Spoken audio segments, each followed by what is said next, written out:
All right. All right, we're here.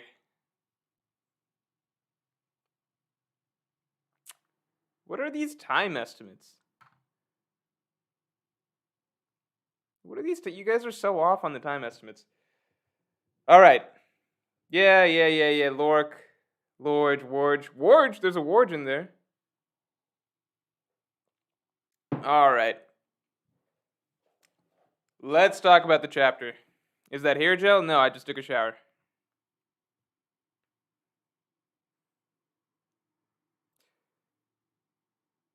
Oh no, we're already talking about Luffy chosen one stuff.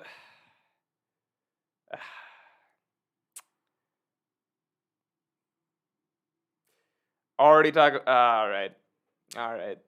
That's unpacking some pretty controversial, you know, discussion points right there. Acting like not late. Not too late. Not too late.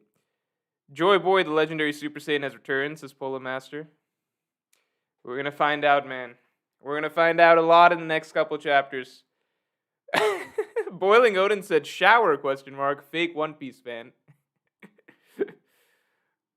That unfortunately might be accurate for a lot of people. Oh wait. No, dude, why is Brago saying Mork now? What is this?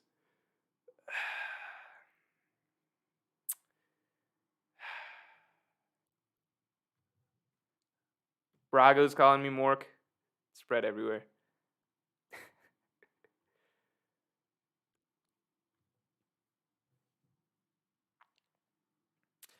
So John Doe's asking Morge, is Luffy dead and he got reincarnated? Look, I think I don't have a better guess than anybody else. Because at the moment, so if Luffy's dead and, okay, if we will go that route of, okay, Luffy died and he's getting reincarnated and everything. Okay, Luffy died, Joy Boy's spirit possessed him along those lines. I don't think Luffy literally died. There is the interesting point that the light is out from Luffy's eyes, which has been commented on multiple times throughout Kaido's fights with him. So that is a difference. But at the same time, if Oda were to do something as dramatic as, okay, Luffy literally died during this fight, I think that he would, you know, let this moment play out a little bit longer, right? Because at the moment, there's nothing that seems to suggest that there's anything. You know, the turnaround is fairly quick, right? The end of last chapter was Luffy getting hit. The end of this chapter was Luffy coming back. We only have a few panels, really, of Luffy being knocked out. So if Oda really wanted to dig into the idea that, like, Luffy's really gone, or he's passed into the other world briefly, then I imagine that he would do a little bit more, I suppose, to showcase that this is a different, you know, different sort of, I guess, unconscious moment for Luffy in general. Like, this is not like this is something more dramatic than just Luffy being knocked unconscious, right?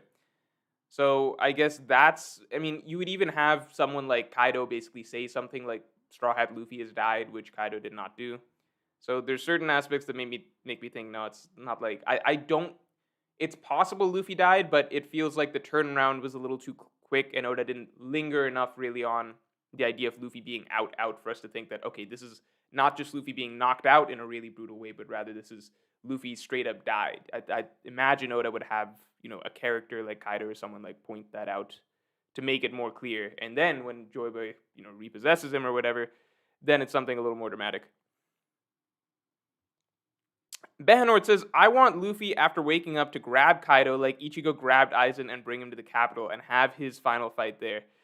Ichigo grabbing, okay, so I'm not gonna linger too long on that, but I love the way the Ichigo Aizen fight was so I loved it and I hated it for different reasons, but I really like the idea that like after all of Aizen's shit talk, how arrogant, condescending he was that entire time. I love the fact that when Ichigo finally showed up, he was just so far above Aizen that he made Aizen seem like an ant and made Aizen basically question everything that he knew.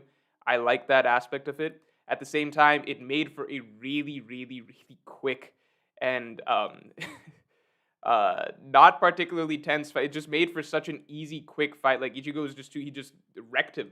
He just wrecked him. So I wouldn't necessarily love to see that here. As for taking Kaido above the Flower Capital, in my opinion, I still think that Onigashima, it's got to, travel over to be above the flower capital before this is all said and done. I still think we need that Momonosuke moment. I still think we just need that visual imagery of Onigishima being, this doomsday, this hanging anvil right above the flower capital, so everybody can see kind of the potential consequence that's about to happen. Mugiwara says, please tell me you don't like reincarnation/possession. Mugiwara, watch out for tomorrow's video. Watch out for tomorrow's video. It is very literally on that topic. Guys, the upcoming slate of videos, a lot of it is discussing basically no new no theories or anything coming out of this. More so, I'm not too interested as much at the moment at like what the devil fruit is or anything, but I want to explore the implications of like everything coming together for Luffy. Like in this moment, he's sort of taking up the Joy Boy mantle, right? So there's a bigger discussion that I'm saving for Friday, which is in general a sort of look back at, Destiny, Chosen One, all of that stuff seemingly coming to a head in One Piece, right? It's a little too early to say for sure, but I want to lay out some arguments and some things that people are forgetting, right? Last week I did a video on like, Luffy and Destiny and stuff like that, but that was premature. I didn't realize how much more I should have saved that video basically for this week, because now that we're seeing Luffy reawaken the way he's reawakening, there's a lot more to talk about, right?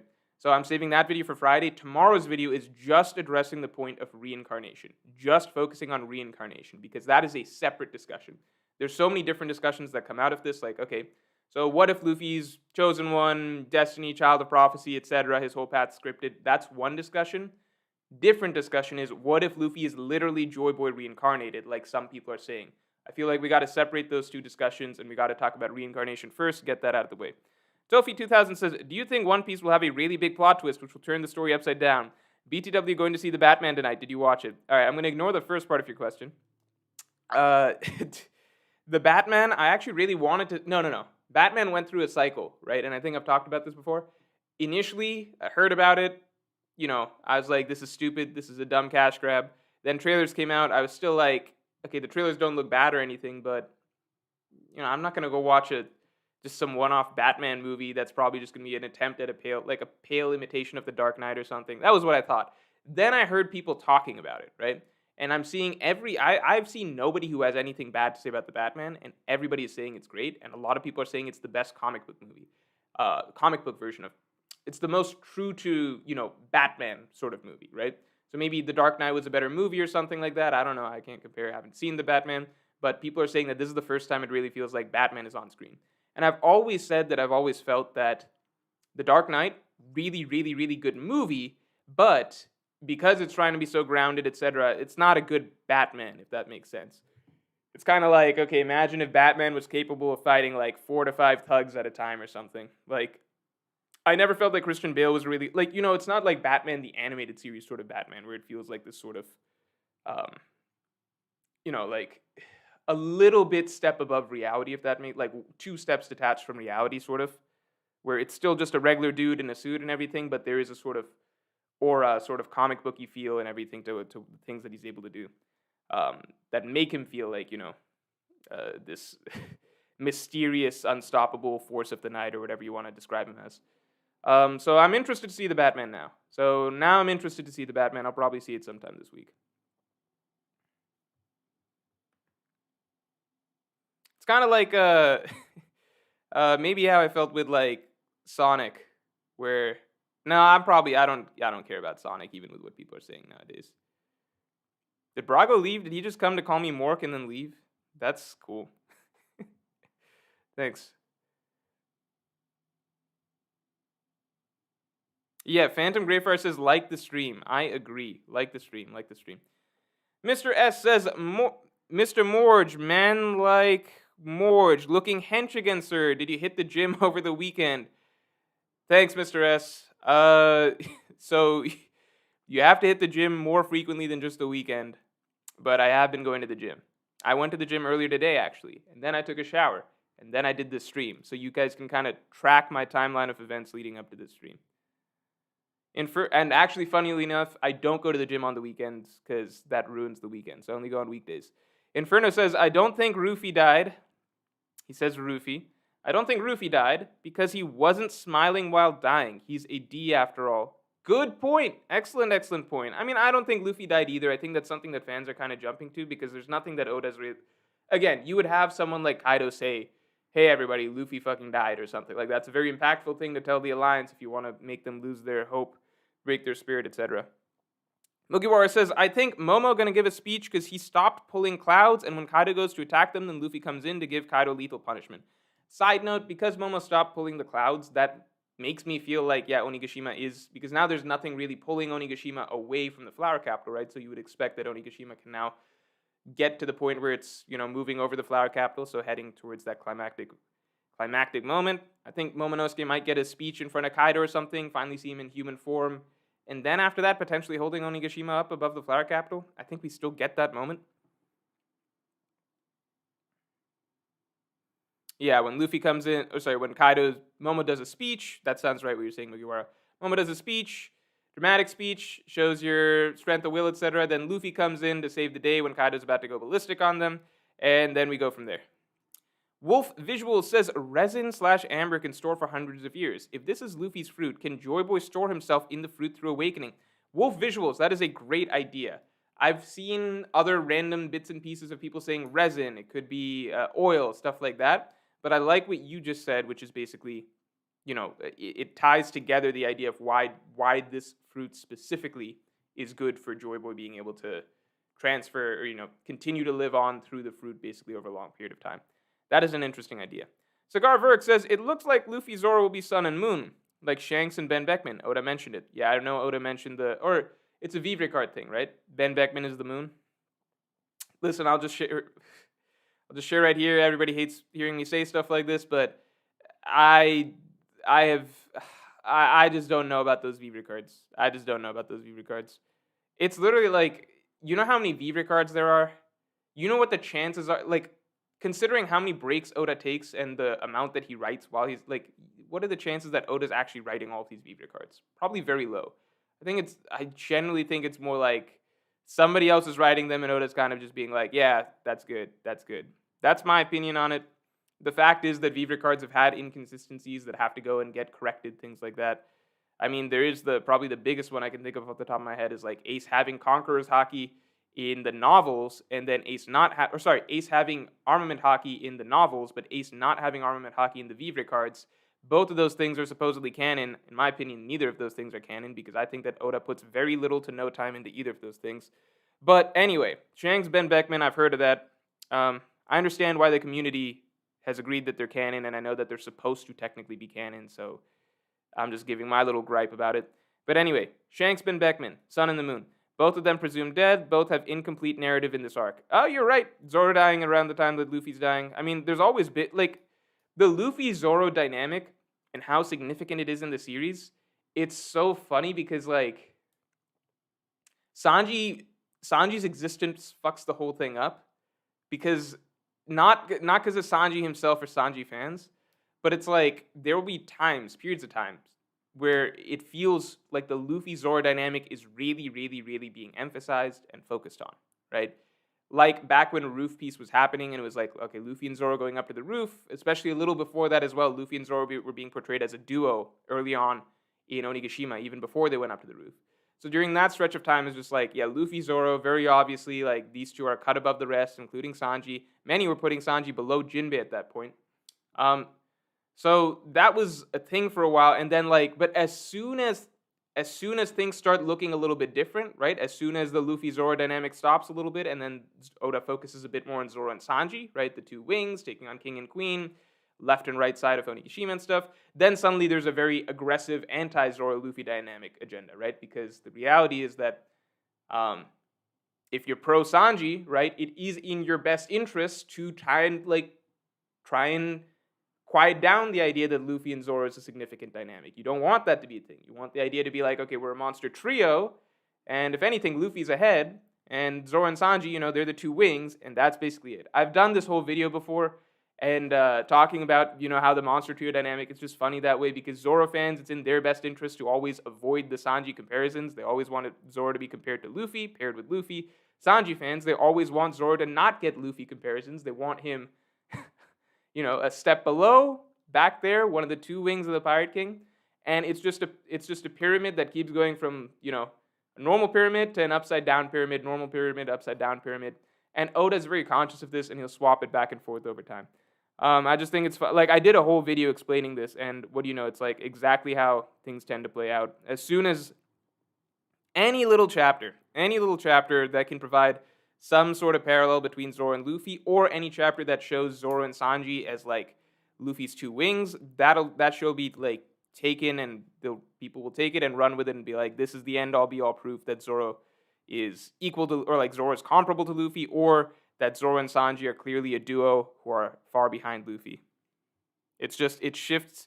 There's no, like, people are trying to solve something that is never going to be concrete and permanent. Oda will portray things one way for 10 chapters and then another way for like 10 chapters. He just keeps doing that. Ivan back from the card shop says, Marge. He did not say Morge. He says, Marge. What do you think the Strahd's reactions to the raid fail should be? Still absolute faith? Or maybe some of them actually being mad at him? This is the territory where if I give an answer, then people will be like, Morge thinks he can write the story better than Oda. I think no matter what, it provides some solid dramatic material. And however Oda thinks is best for the Strahds to react is the best way for the Strahds to react. And I will leave it at that. Justin Holland says, death may complete Luffy and Zoro as they're both at death's door, and to truly becoming among the sea's best, must win their battles within. Agreed, ? So if you're talking about like a pure battle with death, I like the idea of it. Wano does have a strong theme surrounding death so far. I question a lot of what we might see. Do we literally see the afterlife? Do we literally see them fighting the Grim Reaper? What comes out of it? Does Zoro get a really big power-up upon coming back? Is Luffy's power-up a result of him conquering death? I think it's an interesting idea. I'm not going to bet on anything further like, okay, this is a setup for Luffy and Zoro to conquer death. Minty Fresh says, where's the Morge plush? It is in another room. It is in another room. Albingo20 says, Morge, have you watched Ranking of Kings? I caught up, and then now I'm a few episodes behind. I usually do that. I'll catch up, let a few episodes of something pile up, and then get back into it. Real Rayman says, The Batman was one of the worst movies I've watched. All right, so at the beginning of the stream, I said I haven't seen anybody say anything bad about The Batman. Except, like, Ludwig. In some clip, Ludwig was like, I watched The Batman. You know, it was the funniest clip because I couldn't tell if he was, like, baiting people, like, if it was deliberate. I was just so shocked by, like, how unaware he seemed of how much his comments would likely piss people off. Because he basically said, I watched The Batman, but, you know, I thought it would be funnier, like a Marvel movie. You know, I thought it would be some fun, like, you know, some comedy fun. And I was like, wait, but if you watched a single trailer, you would just know that. You would just know that that's not what it is. Not trying to go after Ludwig like that. I was just genuinely shocked that somebody has a... like, it's totally fine to criticize the movie for whatever reason. It's just, I was surprised that he came out with something like that, which would just be, like, blatantly... Isn't this just obviously going to piss people off? Real Rayman says, The Batman was one of the worst movies I've watched. BTW, who wins? Joy Boy Luffy versus Awakened Kaido. I got Awakened Kaido. And you guys know it. I think the simple fact that Joy Boy Luffy is coming in first, I mean, there's a lot more to it. Wait for another video. But I got Awakened Kaido. Big Bro Cook says, I haven't seen your thoughts on Zoro and his death this arc. Do you still think he's going to have a big moment this arc? I mean, obviously, there's the argument that Zoro has had big moments already, right? But at the moment, look, like, Zoro coming out, like, Zoro doesn't have some magic spirit possessing him, right? Unless Ryuma comes back, and then that's a whole different ballgame. But Luffy, if he died or whatever, like, there's some... Both of them, where they left off, right? Luffy being defeated in Snake Man, and Zoro being defeated at the... Or not defeated. Zoro wasn't defeated, but, you know, Zoro with the Minx medicine, going all out, etc., the damages that he took against King. At the point that we left Zoro at, yes, made sense that he'd be near death. At the point we left Luffy at, makes sense that he'd be near death. The difference is that Luffy has got, you know, some prophesied awakening or whatever going on at the moment that would allow him, his body, to be a vessel or something. We don't even know. Maybe it's not a vessel. Maybe this is just Luffy himself waking up just extra energized because he's got that Joy Boy juice going through him, right? So we got Luffy coming back. There's a reason for him to come back. Zoro, if he were to get back up right now, much as I would want to see that, you would need to, like, that's a hard sell. Like, Zoro getting up at, because Oda's really, really gone out of his way into being like, okay, first Zoro broke every bone in his body. Then he got this drug that will cure him completely, but double down on the damage or pain the moment it wears off. and he took significant damage against King, and he kind of went all out using Conqueror's Haki.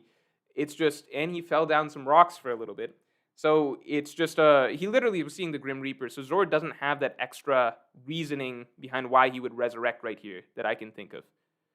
I mean, I would love to see more good Zoro moments. I think those can come if Wano has more to it, if it has, more beyond this Battle of Onigishima.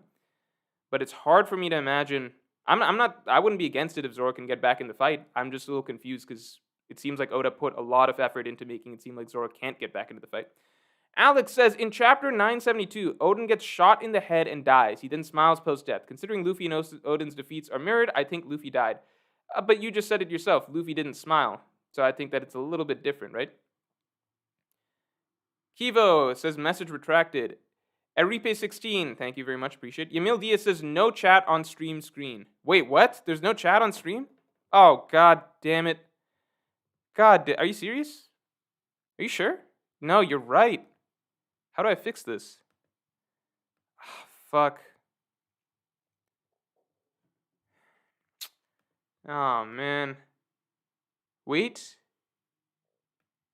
Do you see it now? No. That is bizarre. Okay, how do I fix this? Let me just try removing it and adding it again. Okay. Let's add a chat box. I don't actually know how to add a chat box, though. Oh, wait. Okay, got it. Got it. Yes. We're doing it. It's probably good enough. Where'd it go? All right. No, it didn't. What the fuck? No. I just... Did I do? Oh, no. It's here. We did it. All right. What am I saying we? We didn't do shit. I did it. I fixed this chat box with my technical skills. That's right. All right. Let's catch up on that. I think that was the clutchest. You guys can see it, right? Tell me you guys can see it. Jesus, the stream is delayed. All right.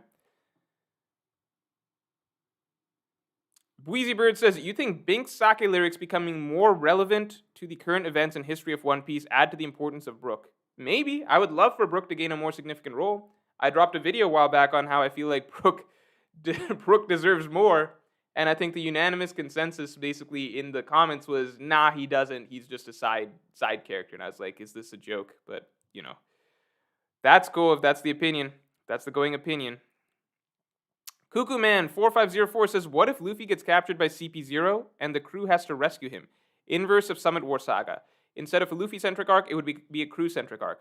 I mean, I personally think that that Luffy being captured by Kaido right here would be great, and we would get the same setup without it dragging into a new conflict. I personally think that no matter what the Wano arc, how it ends, it would be for the best if it is a somewhat relatively clean, cathartic, conclusive ending, rather than a sort of drag on where like, okay, we beat these guys, but now it's just spilling on into this next thing where we have to go fight CP0. There's no sort of really clean, release moment where everybody can celebrate, etc. It just drags on into this new sort of thing, and then you're just like, okay, so now we're, it's been rolling and rolling, like Punk Hazard into Dressrosa, into Whole Cake, into Wano. Like Wano was always set up from the start of that chain events to be the climax, but then it's just like, okay, now it rolls into the final. There's no sense of, you do need just narratively you do need to hit like a sort of clean break point where then you can start rebuilding, versus if CP0 were to capture Luffy, then there's no real sense of victory or anything like that. All of this just keeps rolling on into being like, okay, the Straw's exhausted, etc. Now we have to go fight Luffy. It's just it's not, in my opinion, that would not be great. Not saying it couldn't happen, I just don't think it'd be great.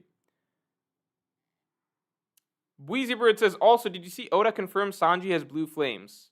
Yes, I did see that. I thought that was pretty good. Pretty nice to see. More conclusive sort of visual upgrade for him. Fuck, can you guys hear me? I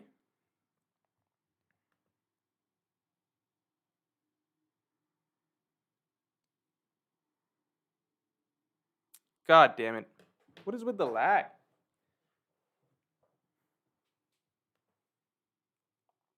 It's better now? Lag is fixed? Okay.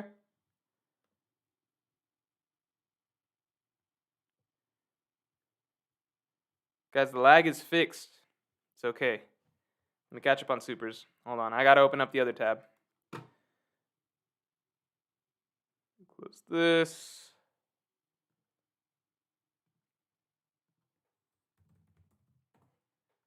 But yeah, I think that, in my opinion, yeah, no matter what, the Wano arc itself should close on, like that arc, this arc should close on a high note just because the level of, build up and significance to it.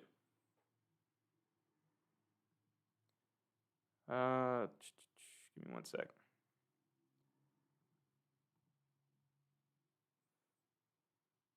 Free Wari 4 says, what do you think of the new volume cover for 102? 102. So a few questions about the 102 volume cover. I like it. I like it. I think that at the very least, it's hard to top that, that three volume giant spread that Oda did a little while back. But I like the new cover. God damn, this is taking forever.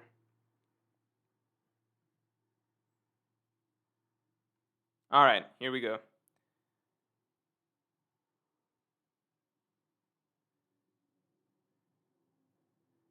I'm a little behind. Okay. Behenort says, what do you think about theories for Kaido's doing all this evil shit to get Joy Boy's attention, like making slaves for Joy Boy / Nika to free them? To get Joy Boy's attention... Oh, are you saying that he did all of this to get Joy Boy to come out and play? That's an interesting idea. That's a very interesting idea.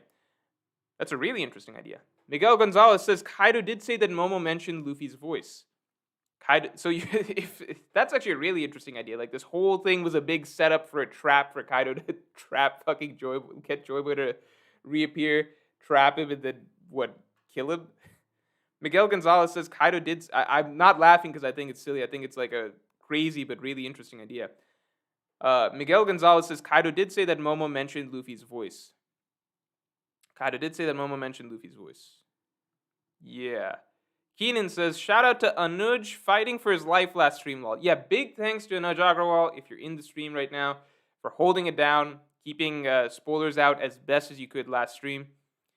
Also, if you haven't gone back and seen it already, cover page for 1039 is interesting. Cover page for 1039. Are we talking about the monkey thing? Should I assume that's the monkey thing? Let me see. Cover page, One Piece, 1039. Because I did see that. Yep. It's the monkey thing. Did see it. Definitely believe that's foreshadowing. DREZ says, Luffy was in a pretty bad state and his eyes were black, and now Zoro's in the same situation a few chapters ago. Do you think the situation will become relevant, or is it just a coincidence? So I talked about this a little bit ago.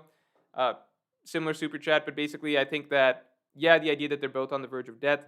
With Zoro, I don't know if he's coming back for a big moment necessarily, just because he doesn't have like that sort of Joy Boy, a Devil Fruit Awakening sort of out, right? As far as we know, Zoro's literally just...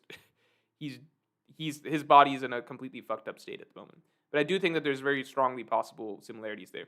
DS Randomizer says, I think Luffy might be a Lunarian, and it's a requirement to awaken Luffy's Devil Fruit. This is why King was experimented and the world government have Luffy's Devil Fruit, and they're trying to awaken it for years. That is an interesting, there's so many interesting, I've said interesting a million times, right? But there's so many plausible theories here because Oda's left so many fucking breadcrumbs in the last 100 chapters that it's like, how do you want to arrange the puzzle? You can arrange it like this, you can arrange it like that. There's so many things that could fit together. All I can say right now is likes and dislikes. I'll say things like, I dislike the idea that Luffy's fruit was oil this entire time. I think I would dislike the idea that Luffy is a Lunarian. But again, if you really want to dig, you could be like, well, Luffy can do moves like Red Hawk, right? And Sanji was called out at one point being like, okay, a human can't do fire attacks. How are you able to do Diablo Jambe? And I'm just thinking like, well, Red Hawk, that's another one right there. We're not going to talk about that. Although that does feel like friction and stuff like that to me. But that's also what I thought Diablo Jambe was. So I'm not going to say Luffy's a Lunarian, but you could make the argument that things have been hinted at. Kid Kuga says, which Stride are you hoping still gets a big moment before Wano ends outside of Nami, Zoro, and Luffy? Usopp. Easily Usopp. Usopp is due. I think Usopp's character moments are arguably the best character moments out of the Straw Hats, period. Right? So any arc where Usopp gets a big moment, it's always gold, in my opinion. Jeff Hayes says, if Zoro isn't totally knocked out or dead, how do you think he would react to Luffy losing? He was already pissed at Kaido on the roof. How I think Zoro would react to Luffy losing, I think Zoro would have the faith that we need to get Luffy back, but I think it would have a very strong impact on him. But I think he would have the faith that give Luffy one more round, and I think he would do everything in his power to get Luffy that extra round, if that makes sense. I don't think Zoro would just be like, "Oh fuck, I bet on the wrong captain," you know. And I think that's the power of their relationship. Shinzo Sin says Kaido was surprised how rubber can move, but everyone forgets Luffy uses haki to do that. Yes, that's kind of how it was implied when Luffy first fought Doflamingo. So I think people are taking a lot of what was said, like, how is rubber able to do this? How's rubber able to do this? And I feel like a lot of this was already explained, that it's a combination of like the way Gear 4th springiness works, and how Luffy's using haki in conjunction with rubber. That's what it was explained earlier. Right? But obviously now with the new information that we've got, that like, hey, Luffy's fruit, it's not necessarily the rubber fruit, it's causing some people to maybe take out that context that we had before and just say, well, it's been commented on before that a rubber fruit shouldn't be able to do this. And maybe they're right. Let's find out. Yeah, there's a huge component of haki in Snake Man, so it's not a magic property of mythical devil fruit, just Luffy's creativity. I mean, that's what I like to think. That's what it was sort of suggested and like implied to be multiple times in the story so far. Japanese Jim says, late to stream. He said, you didn't like Batman, ? No, I haven't seen the Batman. If you saw me seeing some negative stuff about the Batman, I was probably just reading out somebody else's super chat. I haven't seen the Batman. I want to see the Batman. Keenan, thanks a lot. Foxy is somewhere shooting Nora beams and more just set up. This lag is egregious. Yeah. Sorry, we got a lot of people in here today, so things are going kind of crazy. Free Wari 4 says, what do you think of the new volume cover for 102? I like it. Got nothing more to say on it than that. I like it. It's lag again? Chat is moving. I think we're good.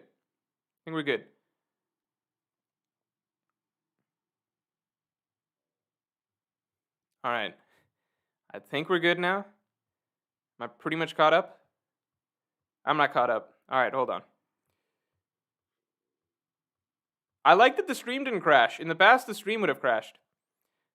Brandon King says, what about Brandon King? Brandon King. I went to middle school with someone named that. He said, what about Luffy's Vivre card? Grand Fleet is coming.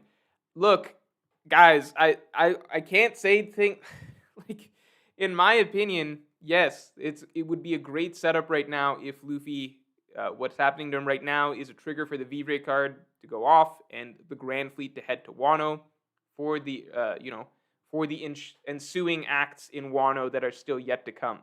But everybody's saying that the arc is pretty much over, and Oda's just doing a 3-act kabuki play, which isn't really a thing, but that's what people are saying. So we'll see. Maybe it leads to nothing. Maybe the Grand Fleet just don't give a shit about the Vivre card. DREZ says, what do you think about Joy Boy turning out to be an antagonist if he is possessing Luffy? The possession would be seen negatively by the Straw Hats, and it would go with freedom versus destiny. So this is a... Shoot. Do I save this for... Okay, do I save this for...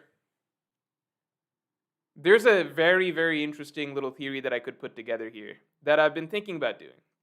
An interesting little theory, and I'm not just saying it's interesting because it's my theory, but there's an interesting little theory that I could put together that it's entirely possible that, this could turn into something like that. I'm not going to share it here. I don't even believe it. This is a pure for fun theory. It's like, oh, well, you could look at a few things and be like, okay, this seems like a setup. There's several things that point to it potentially being that, but I don't think it's that. Does that make sense? It's purely a for fun theory. I might do it. I'll drop it maybe next week or something. I already had a different video planned for next week, but maybe I'd do this as well. I don't know. I'll figure it out. The problem is with the new chapter, the biggest problem with the new chapter is that there's too many things to talk about. And I only do one video a week. It's a break week, so I'm dropping another video on Friday. But in general, I only do one video a week, so I'm really trying to pick what to do for next Tuesday. I already know my Friday video. I think I know next Tuesday's video, but I might change my mind just because you brought this one up. Next Tuesday video, I guess spoiler, I was going to do it on Yamato. But He brought this shit up. I think it might be more interesting to do it on this shit. I'll think about it. Power Ranger says 55th Street. What? Hold on. Scroll past it. 55th Street on Hood, U5 me. I don't know what that means. Is this slang for something? I don't know what that means. Justin Holland says Shanks' mental note to Luffy about winning and losing to be a man. Interesting duality. Maybe life and death too, question mark. Plus betting on amber resin. I think amber resin's not a bad bet at this point. Oh, we got 1,600 people in here. 1,600 people, like the stream. Like the stream. Everybody like the stream. If we get the stream to 1,600 likes, there'll be a big surprise. A huge surprise. An amazing surprise. Surprise unlike you've ever seen before.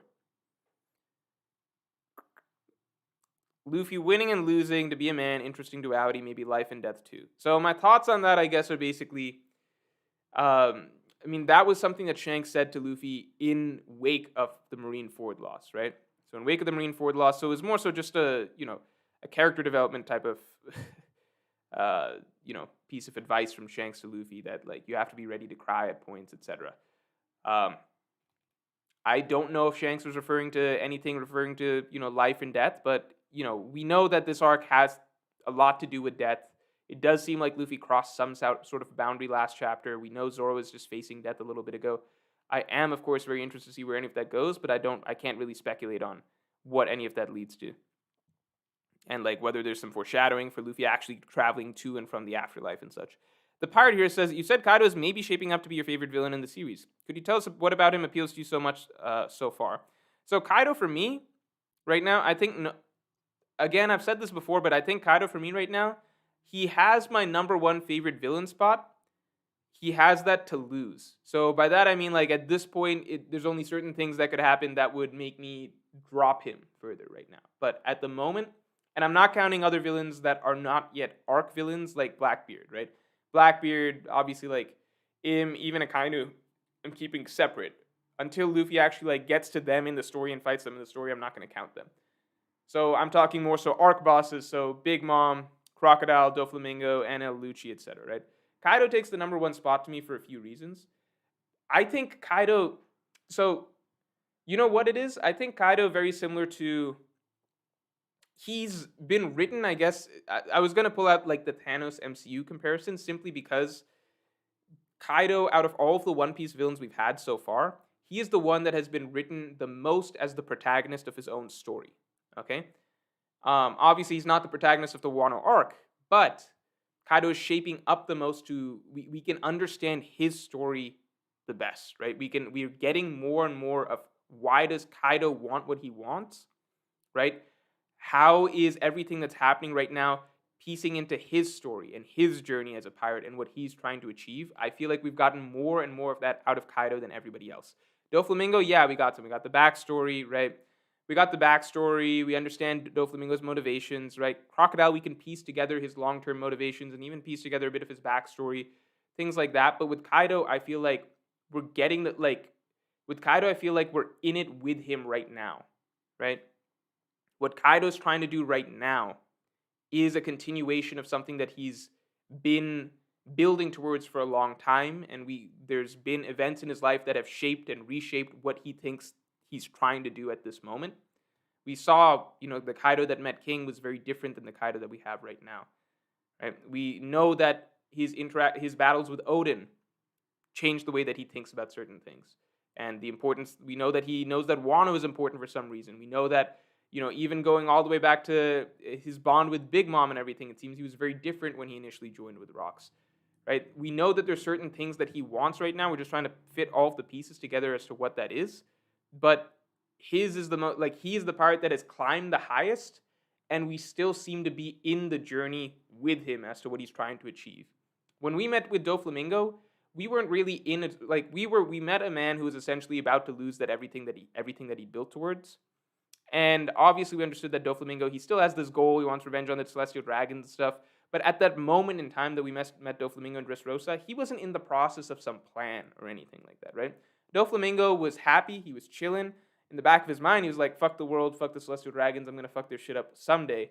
But we essentially caught up to him at a point where, like, he was losing everything he had, right? Crocodile, I feel like we didn't know him well enough as a character to really get the full, you know, full investment into his narrative of trying to get Pluton. For him at the moment, it was kind of a little brief, the time that we spent with him and our understanding of him, even though he was very impactful. With Kaido, I feel like we're getting a much deeper, more coherent picture of who this man is, his journey, and I guess the stage that he's at in his journey is the most interesting out of all of the villains that we've met so far. Does that make sense? Japanese Jim says, have you Googled Brazilian rubber tree? No, to be honest, I am not super. I'm just kind of I'm staying away from the devil fruit stuff. Okay, trying in terms of trying to figure out what it is, because I would love deep down in my heart for it just to be a rubber fruit, just be a regular fucking rubber fruit. People are coming up with resin, amber, oil, all sorts of wacky shit. Sun Wukong, Hanuman. I'm just like, let Luffy be Luffy. If you're saying Brazilian rubber tree means that Luffy gets to continue to be Luffy the rubber man that we know and love, my favorite main character in fiction, if he continues to just be Luffy, continue to be himself. Obviously, if he's oil amber, that doesn't mean he's not Luffy, but you know what I mean? Like, just for me, the character that I've known since 3rd grade, the rubber man, I just would love for him to still be rubber. So I'm not trying to look too deep into what the fruit could be, even other options for rubber. I will let Oda put it on the page for me, and I'll find out when I find out. I'm not going to stress too much about it at the moment. Carter-san says, I think Kaido thought that Ace could be Joy Boy, and that's why he was heading to Marineford. That is a great theory. I've seen people talk about that a little bit, and I've become more and more inclined to believe it since I saw that. As time has gone on. Reason being, for a long time, I just chalked it up to basically like Kaido wanted one last big battle with Whitebeard. That was what we thought. That fit what we knew initially of Kaido, right? That fit what we knew of the Kaido, 100 chapters back, 200 chapters back. It makes sense. He's going to fight Whitebeard one last time. The more that we've learned about his actual true motivations being very lore of the world centric and very Joy Boy centric, yeah, I think that there gains more and more possibility that that Kaido, that's his aim. Or that was potentially his aim. Because there's so much in the story that frames Ace as like as that potential chosen one, right? The further we go on in the story, even past Ace's death, the more people talk up Ace as though he was that guy. Roger literally in the flashback says, who's going to be the guy that, brings the dawn of the world? He's the Joy Boy and stuff. My son, of course. Roger literally had Ace specifically to fill that role, to take up that mantle, right? It was supposed to be Ace in many ways. Don Chinjao talking about how Ace was the last great hope of your generation, stuff like that. Like, so much of it frames it as it could have been Ace. Obviously, it turns out to be Luffy instead, which, big surprise. He's the main character. But, I would not be surprised if Oda went to, sorry, not Oda, you know what I mean. Kaido went to Marineford specifically to try and take down Ace. Or, I don't even know, we don't even know exactly Kaido's goals around Joy Boy. You know what I mean? Take down Ace, capture Ace, we don't know. Oblong Polecat says, what do you think about Luffy's Devil Fruit being special, but Luffy has been using it wrong this whole time? Would that make him even more or less impressive to get where he is now? I personally have always loved the fact that Luffy had a Devil Fruit that many characters throughout the series specifically referred to as a bad or a weak Devil Fruit. Not even bad or weak, but just not a particularly special Devil Fruit. And Luffy is the one who's able to come up with ways to use it way beyond what you would normally expect a rubber fruit to be able to do, right? I've always liked that fact. If we were to find out now that Luffy's only been scratching the potential of what the fruit is and that he's actually had an amazing fruit this whole time, I personally don't like that as much. I feel like it takes away something from Luffy. One of the big things with Luffy to me is that, yes, he's a really, really dumb character, but characters have also pointed out that he's a fighting genius, right? Maybe genius is a strong word, but that's what he's been referred to, and he is clearly very smart and talented when it comes to fighting and picking things up related to fighting instinctively, etc. I like that aspect about Luffy quite a bit because no matter how goofy and dumb Luffy is, you don't want a main character that's just like straight up stupid, right? I like the fact that Luffy's like 99% stupid, but there's 1%, 2% things that he really is really intelligent about. One is actually emotional intelligence. Luffy is in moments, not in general, but in moments, extremely emotionally intelligent and intuitive. And two is when it comes to combat, right? So taking away one of those things and being like, Luffy actually, he had gold on his hands this entire time, but he was using it like shit. I don't like that idea personally. Milo Cake says Luffy, Doflamingo, and Katakuri have fire attacks. Thoughts? Are they all Lunarians? Is what you're saying? No, I like the idea that they're not all Lunarians or whatever. But somebody else earlier this stream mentioned that, hey, what if Luffy's a Lunarian? And I tossed that idea around a little bit, like, hey, well, Luffy does have Red Hawk, but as you pointed out, other characters have fire attacks as well. I like to think that it's mostly just friction. Ivan back from the card shop says, Mr. Morge, what obscure side characters would you like to show up the most? Personally, I'm a fan of Ms. Golden Week. That's an interesting idea. I mean, I could say the simple answer and be like Jin, but if it's not Jin, obscure side characters, Johnny and Yosaku. I would love if Johnny and Yosaku made their way back into the main story. Great side companions. Just Johan says, do you think Blackbeard is still coming to Wano as possible? Maybe too messy, steal Kaido's fruit? I don't think Blackbeard is coming to Wano. I don't think I've ever really thought Blackbeard's coming to Wano outside of like maybe the very ending epilogue or something.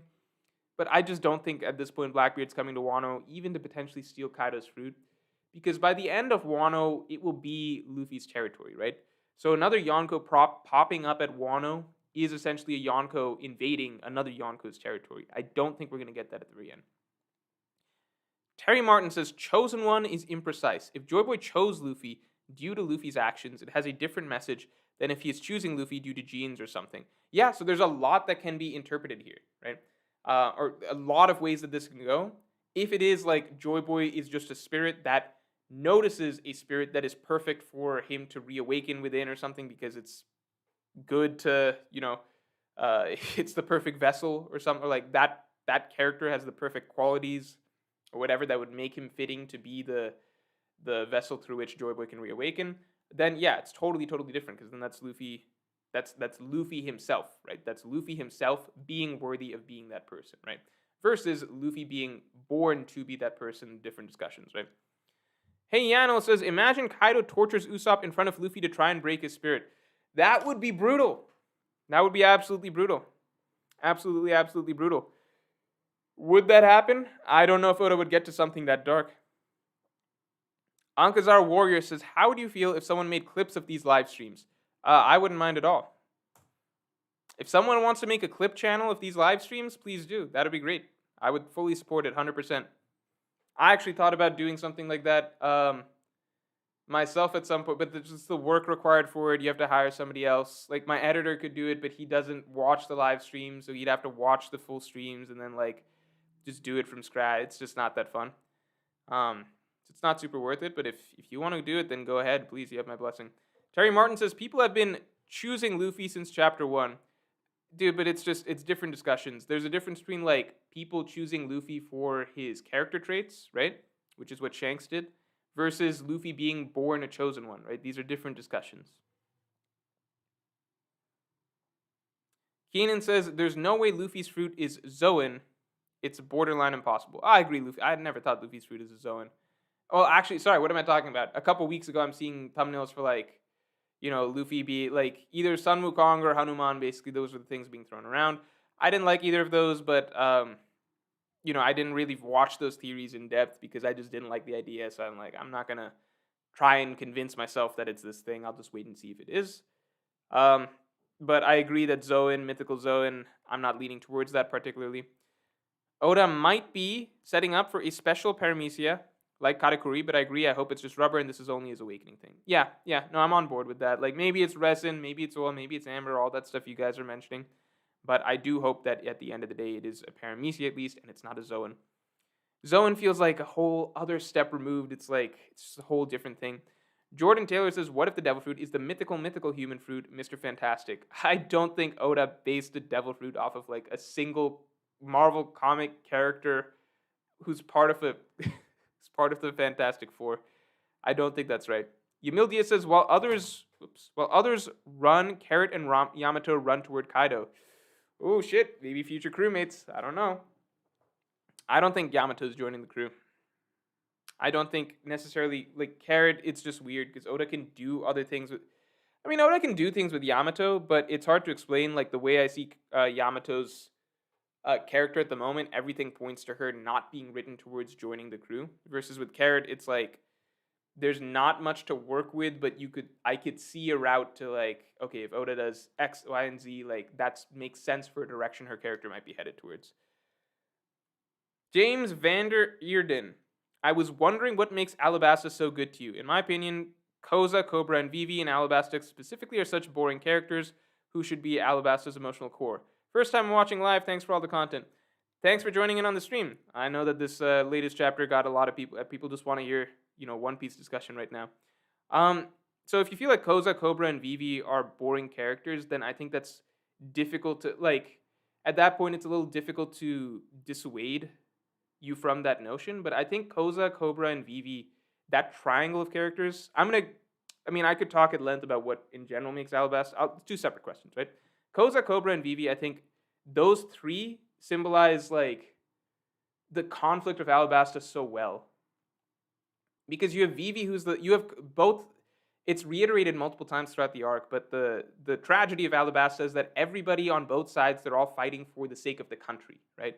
They're all fighting for the sake of the country out of love of the country, right? It's just that where what they believe is right for the country, these ideals end up barreling towards each other, and the lack of understanding and communication basically leads it to erupt into what it does eventually erupt into, right? And Cobra, the ultimate pacifistic, honorable king, on one hand, trying to make Koza understand. Koza, the commoner, right, who's seeing this king talk down to him, and over time, like he has faith in the king, but just over time, the testing of that, it builds and builds and builds and builds till eventually, like he who's just an average dude, right? He's not some great warrior or anything like that, but he who's just some average dude, he decides I have to take this kingdom into my own hands and change things for the better. And you see two different sides of leadership there between what Cobra represents and Koza represents. And Vivi is this beautiful bridge in that she understands both sides and she understands the truth. And you see her grow as a leader basically over the course of that arc, having to get both factions to basically come to an understanding, right? Like being that bridge and being that final piece that, like her character arc over the course of the arc, even Koza's arc over the course of the arc. I think that these three dynamics actually work together really, really, really well. And they show you three different sides of leadership. They show you like a pretty nuanced sort of tragedy for a simple shonen manga. I think better than I'm going to be blunt here, but no, I won't say anything. But I'll say for a nation's conflict, I think it did a more nuanced job than any other One Piece arc that we've gotten for a nation's conflict, right? Not saying that Alabasta arc is better than all of the other arcs, but I'm saying for a nation's conflict, I thought the Alabasta arc conflict was the most well thought out. And then in general, why I think the Alabasta arc is really good is because I think that it hits most of the beats of a One Piece story in a really nicely, I guess it's just very clean from start to finish. You have a good setup. You have a good setup for the larger scale conflict of what's going on. You have the Straws very invested and emotionally tied to a particular character, so the emotional crux of the story is there. You have a strong midpoint with everything that happens at Rainbase and Luffy's defeat, etc. You have great fights for all of the characters. You have a well-placed climactic finish where things keep building and building and things keep spiraling out of control, but it all comes to a head with Luffy's biggest win. And at the end of the day, it just feels like a very, very satisfying arc that was good build-up to the few arcs of payoff before it. So I think Alabasta is a very cleanly constructed and executed arc. I mean, it was all 60 chapters, which is pretty crazy to think about. Keenan says, good question from Red X. Mr. Morge, why haven't you brought up the theme of fallen leaders in Wano as an argument for the raid failing yet? So far, there's Odin, Rocks, Whitebeard, and now Big Mom. Because you could make the argument, unfortunately, that, like, the simple argument that basically, like, Luffy is meant to succeed where all of these guys failed, etc., etc. So, obviously, I think that is a fair argument, but you can bring up the argument that basically, Luffy is the answer, right? Same way at the moment, okay, Odin went down just now Luffy went down in a very similar manner to Odin, right? But Luffy's getting back up. Odin isn't. In my opinion, the arc makes a lot more sense if there is a greater message to be taken away from Odin and his scabbard story, right? And where they failed, what fell short with them, and Luffy and the Straw Hats have to overcome a very similar sort of situation, and that has certainly not happened yet. Right, the full messaging of the arc is not yet complete, so gotta wait, see how that plays out. But specifically with regards to like the idea of there being a fallen leader or whatever, you could just argue that, like, well, Luffy's supposed to be the ultimate leader or something like that, right? In my opinion, it makes a lot more sense if Luffy has to fall in front of everybody and succeed regardless of that. But I don't think that that's really the. I would not put that as like the centerpiece to my raid argument or anything like that. I will do another raid video soon enough though, because I think it's fun to talk about at this stage of the arc, because I feel like there's still things that people are not talking about or ignoring and saying that it looks like it's going to succeed, but it's just, I'll get my thoughts out. You guys can see. Gabe C says, thoughts on new LA cast and how hot is Emily Rudd? What do you want me to say to this? I think you've already decided what you wanted to decide about the LA cast. I'll leave it at that. We'll move on. Shiny Charizard says, what if Luffy is Joy Boy and was sent from past to the future using Toki's fruit, de-aged using Bonnie's fruit to hide his identity? Okay, hold on. Luffy is Joy Boy, was sent from past to the future using Toki's fruit, de-aged using Bonnie's fruit to hide his identity. Dragon finds him and learns about the truth of the Void Century. Holy shit, that would be insane. That would be absolutely insane. And it is all technically possible with the abilities that are present in One Piece. Completely possible. Completely possible. That would be insane. I don't know if I would like it. It would make it really not like, Luffy, a young lad, just out in the middle, like out in a small corner of the sea, just embarking on this great adventure. It's literally like, I was a great king, I'm just gonna grow up again as a great king. But it's actually just a wild possibility to think about. Leo B says, what if actually the Straw Hat is awakening? The Straw Hat is awakening. I don't like the idea of the Straw Hat being anything more than, I feel like I've said I don't like the idea of many times throughout the stream. I'm gonna try and cut that down. I mean, the last idea that was just thrown out about Joy Boy being de-aged, etc. I think it's an interesting idea. If the Straw Hat is awakening, I mean, the Straw Hat awakening at that point, like, so the Straw Hat's been very special from start to finish. I guess I'll say this. I'll say instead of what I've liked, right? I've enjoyed the fact that the Straw Hat, and actually I talk about this specifically in tomorrow's video, so you'll probably hear me saying something like this very close word to word in tomorrow's video, but I've loved the fact that the Straw Hat itself is not special, right? So going back to the very beginning of the series, where Luffy's explaining to Nami, yeah, this Straw Hat is a very valuable treasure. Why? Not because it's literally a valuable treasure, but it's valuable to me. And that's what I've always loved about the Straw Hat, that it's valuable to Luffy, and it just so happens to represent so much more. And there's nothing magical or special about it. Sabo Archipelago says, do you think Gecko could come back as maybe an epilogue to Wano to take advantage of a defeated Kaido for his shadow? That would be great to see. I'd love to see Gecko Moria getting like a bit, he's earned some revenge on some people. Starbright says, hey Morge, do you read a lot of books and have you read the Stormlight Archives? I think you'd really enjoy it. You know how many people have recommended me the Stormlight Archives?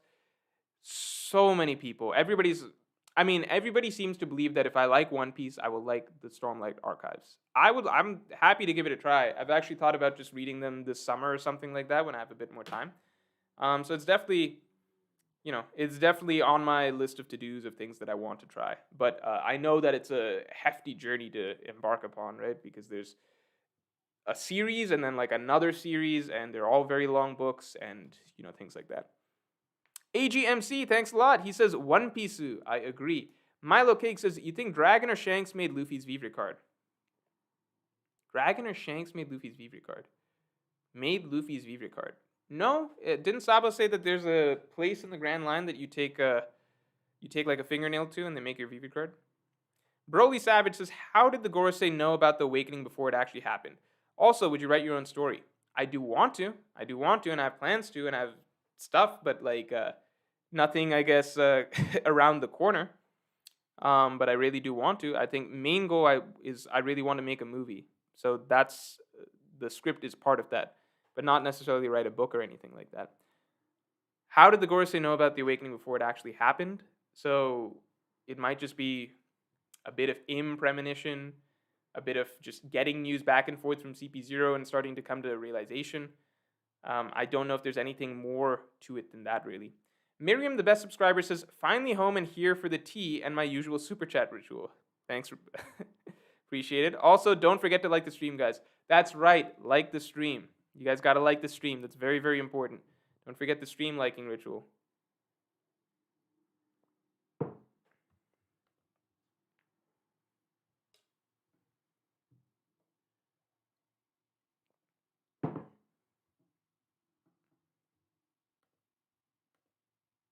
Shit, is the stream still running, right? Did it end?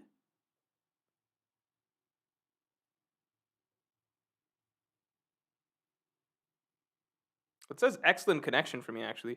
Oh, we have 2K views? That's pretty crazy. 2K views is really crazy. Guys, like the stream. Like the stream. We could hit 3K easy today. That's actually insane.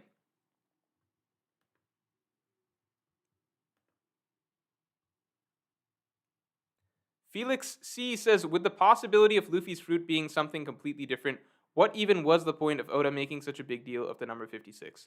I mean, like you just said, possibility. Maybe it's still the rubber fruit. I hope that the number 56 still has significance in the story. I don't know how Japanese language works, but maybe there's another word or another thing that it is that happens to fit the numbers 5, 6. So instead of Gomu, maybe something else that fits those numbers. Parker McCollum says, do you have any theories on Zunisha's role in the story going forward? I think we assumed she'd stay with Mom, but with her knowing Joy Boy, I'm not sure. I'm going to assume Mom, you meant Momo. Zunisha's, it's too hard to figure out right now.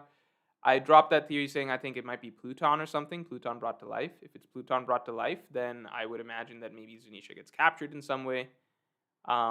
I don't know if if Zunisha is going to just wreck all the world government ships or what Zunisha is going to do.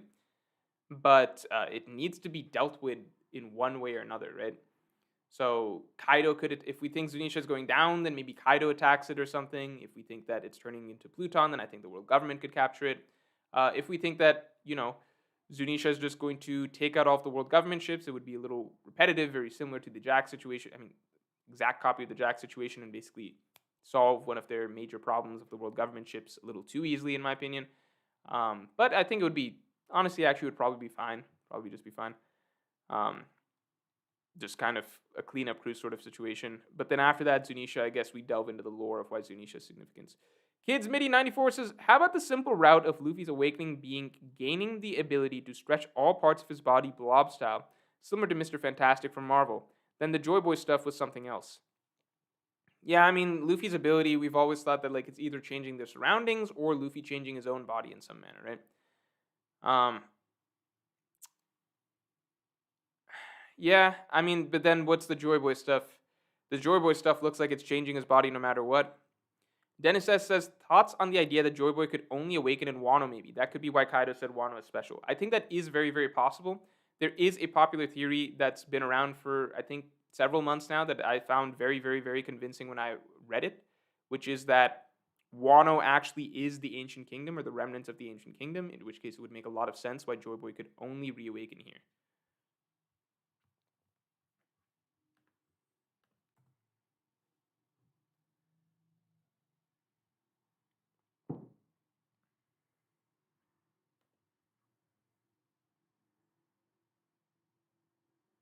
Anuj Agarwal says, everyone please remember spam is prohibited on the stream. That's right, guys. Spam is prohibited on the stream. Stop spamming.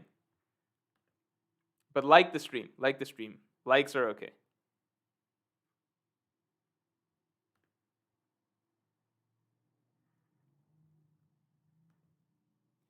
Mr. Corge, Qorj. Mr. Corge says, Ivan back from the card shop. What if Zoro was sent from the past from Wano, sent forward by Toki? That's why Oda is being so vague about his relationship with Ushimaru.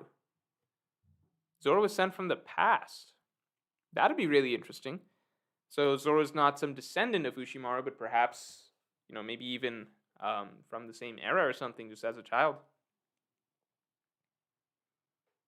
Now that, people have been talking about it a little bit this stream, but there is a lot of possibilities popping up of just people being sent from the past.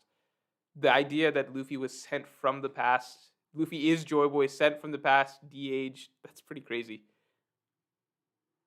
George Empty says, if Joy Boy was sent to the future, and de-aged. Oh, we're back on this actually. George Empty says if Joy Boy was sent to the future and de-aged, he would remember and not need to eat the fruit again. But I do think I'm as old as original Joy Boy. um, if he was de-aged, it's entirely possible that he wouldn't remember. I think that's very possible. We don't actually know how the de-aging process would work. Great Kate says only problem with Luffy coming from the past is how did he lose his fruit, assuming it originally belonged to Joy Boy to begin with. That's a great question. Yeah, how would Luffy have lost his fruit? How would Luffy have lost his fruit? If Luffy came from the past, how would Luffy have lost his fruit? Is that not a great question? Maybe there's ways to remove a devil fruit from someone's body that we don't yet know of. And then through pure chance, fate, destiny, etc., it wandered and found its way back to Luffy himself, or Joy Boy himself. Freeloader178 says, maybe Luffy is the only Joy Boy and travels back in time to start everything, that way we avoid a reincarnation plot. I really, really hope we don't. Here's something I would hate more than reincarnation. Time travel in the reverse. I don't know how much I can stress that I really hope we do not get any sort of going back in time. Going back in time just fucks shit up. It just fucks shit up. It just does. It just adds an extra wrinkle or mess to the story that's just not ever necessary. It is extraordinarily rare that I see time travel and be like, that's good. Unless the movie's literally built around time travel, or like the story's literally built around time travel, like fucking Steins Gate or Back to the Future, then no, I generally think that if you just take a random shonen story, not obviously One Piece isn't a random shonen story, but it complicates things so much unnecessarily. Cody DeMichel says Joy Boy's heartbeat had a specific rhythm, the drums of liberation, and when Luffy's heart restarted, it now has the same rhythm. Yeah, it's how do I say? It's very clear that Oda's been foreshadowing a lot of the drum stuff ever since the Skypiea arc. So I don't know if your theory is correct here, that that Luffy's heartbeat finally managed to match the drum beat of Joy Boy's heart or whatever. But it's an interesting idea. Obviously, the drumming seems to be very important here. Oh, is TCB in chat? What's TCB saying? Sorry, there's a lot going on at the moment. I think I missed TCB. I saw them scroll by. I'm sure they'll talk again. Oh, wait. TCB says, Morge, we haven't received Allies versus Enemies volume covers yet in Wano. Reminder, in Whole Cake Island, Alabasta, Enemies Lobby, etc. We usually get 2 separate covers of the Strats versus the enemies. Is this a sign for rematches? I mean, I'm going to take that and be like, yes, but I would never argue that that's like a strong point for it, because you could perfectly argue that the three cover spread thing pretty much covered it as much as, as far as that goes. But obviously I'm inclined to agree. Phantom Great First says, Mr. Mork, Miss Super Chat from Just Law. Do you think Weevil is showing up soon? Where is he? Do I think Weevil is showing up soon? Where is he? I do think Weevil is showing up. I do think Weevil is showing up because a lot about Weevil, I've mentioned this in past streams, but a lot about Weevil and his mother seems to fit where we're at right now in Wano, right? So Weevil has a bit of an identity crisis. He, much like many other characters in Wano, Weevil thinks he's Whitebeard. Bakin, she's from the Rox era. She was on Rox's ship. Weevil is looking for Marco. A lot of things just seem to line up there. Miss Super Chat, thanks, Phantom Greyfire. From Ominous Chris, looks like Luffy coating Zunisha's trunk and Conquerors just became super plausible. Luffy coatings, I mean, that's just the most broke attack possible, but I don't think that that's going to happen. Vincent Waranti says, how do we know Joy Boy is being reawakened? We don't. It's just what it looks like right now. And it's like Zunisha said Joy Boy has returned. So again, it's the ways that we can read into it. Does it mean symbolically Joy Boy has returned? Does it mean Joy Boy himself has returned? Does it mean Luffy's a reincarnation of Joy Boy? Does it mean Joy Boy's spirit has possessed Luffy? What does it mean? There's even a very interesting idea being thrown around in this chat today, which is that Luffy was Joy Boy brought to the future and de-aged. So Joy Boy is returned in that sense. William Marshall says, what are some of your favorite character designs in the series? Mine are Ace, Katakuri, Law, and Luffy. Oh, I think Katakuri is obviously like a very standout, excellent design. I think Kaido's design is amazing. If you go back to chapter 795, I think we've just gotten so fucking like used to it at this point we don't think about it. But if you go back to this introduction chapter, Kaido's design is like jaw-dropping, one of the craziest reveals ever. Mihawk's design, obviously. Doflamingo has a great design. I think, honestly, all of the Shichibukai, except I think Moria's got kind of a lame design. Um, yeah, I think those are a few of my favorites. One Piece has amazing character designs. King, great character design. Phantom Greyfire says, Miss Super... Man, this is crazy. Miss Super Chat from Clayton Kimbrew.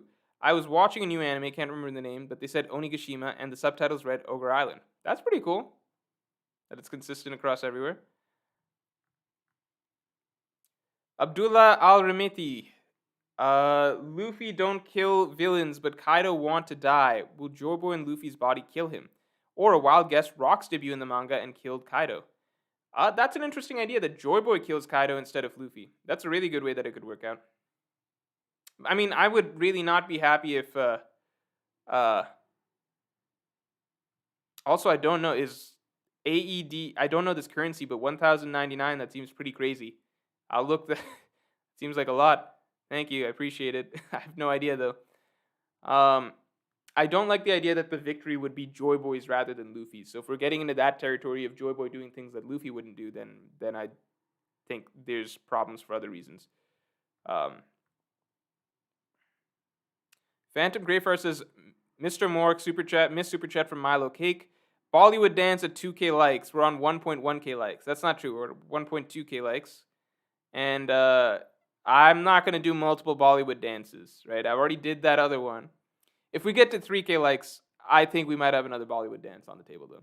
Anuj Agrawal says, the point of the raid fail is a total defeat where our protagonist hit a mental low point. But even if the Beast Pirates awaken, Zoro plus Sanji are already down and Queen is off the island. What say you? The idea is basically Onigashima itself comes down, right? So characters being off the island, meaning Big Mom, King, Queen, etc. That's not really an issue because Onigashima itself would be down. Zoro and Sanji being down for the defeat, I think is actually important because as far as I would expect, especially on Zoro's end, I think it would be important that they are the ones, I guess, if there's a defeat, right, that they are the ones who are really in charge of trying to pull the crew back together because we know that Luffy would be in some terrible, probably captured or something like that state at that point. So I think them having to step up in that situation would be really, really good. So them not being awake for the defeat would be really good because it sets them up well to basically find out and then be the ones who from the lowest point bring things back. And I think especially that might be important for Zoro because a lot has been emphasized for leadership for Zoro this arc, or at least hinted at for leadership for Zoro for this arc. And none of that has really come into fruition. Anuj Agrawal says, no, we covered this. We just covered your comment. KidsMini94 says, Joy Boy ate the descent fruit and can possess his descendants when they're near death. That's what the D stands for. It happened to Blackbeard long ago, which is why he seems to know something we don't. Oh, that's a crazy idea. Joy Boy can possess his descendants. That's a great theory. I think I've seen like two really cool ideas come up for Joy Boy this stream. One is that Luffy is Joy Boy de-aged, sent to the future. Two is that Joy Boy has the ability to possess people and can do that on occasion, and it plays into Blackbeard's character very well. The Last Orphan says, is there a scenario in which a temporary Joy Boy possession could satisfy you? Kaido beat him 3 other times with no Oda box. It's just weird. Temporary Joy Boy possession, yeah, I mean, I would love if Kaido beats a possessed Luffy in Joy Boy, like a Joy Boy possessed Luffy, which again, I do think that's what we're headed towards. I do think that makes sense, and at the same time, it's also like Kaido hasn't beaten like Luffy with Snake Man, right? Like, so Luffy at his full strength with Snake Man and Advanced Conquerors Haki. Kaido didn't beat him. Like, Kaido knows that. Like, Kaido didn't beat him straight up. We saw Kaido's reaction. Kaido was really upset because he didn't get the chance to beat him. So, I think if Kaido loses to possessed Joy Boy Luffy without us ever getting to see what would happen with Kaido versus just normal Luffy, then that would be very surprising to me. And I don't think I would particularly enjoy that because then Luffy doesn't even get to finish out that fight, and neither does Kaido. But that is partly why I think that Kaido will win here, and we will get to see Luffy versus Joy Boy by the end of it. Or sorry, Luffy versus Kaido by the end of it. Like Luffy himself straight up versus Kaido.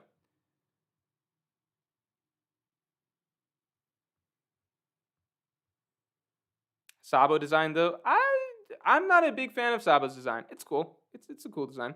JP says not only Marco, but Izzo, Inuarashi, and Neko are also ex-Whitebeard pirates in Wano. More motivation for Weevil to go to Wano. Good point. Also, does Toki count? Question mark. I don't know if Toki counts as a Whitebeard pirate, but like, Jesus Christ, where's Toki? What's going on? Where the fuck is Toki right now? And I'm like, is she just dead? Dead? Who still thinks Toki is dead? I don't know if Toki thinks.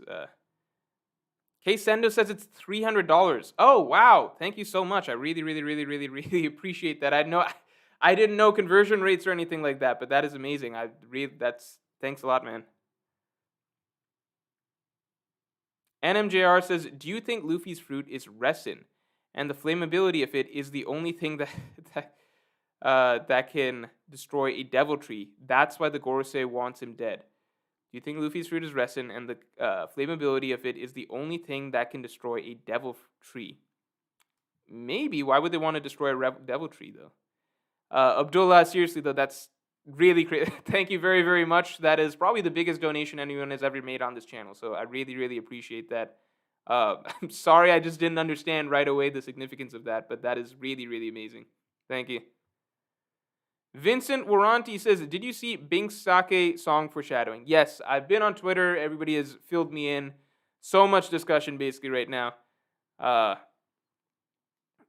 Like, I think every little scrap of foreshadowing or hints or whatever have been scraped together from across the series to be like, wow, what's happening right now? It's like decades and decades of planning.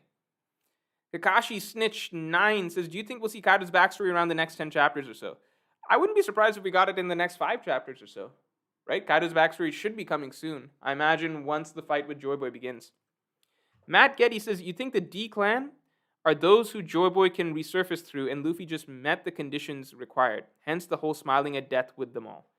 So Joy Boy is just this spirit that's literally able, like, kind of like the Avatar, like able to travel through. I mean, that's not what the Avatar does, but you know what I mean? Like, you know how the Avatar past Avatar spirits can resurface in new Avatar spirits and stuff like that? It's kind of like that.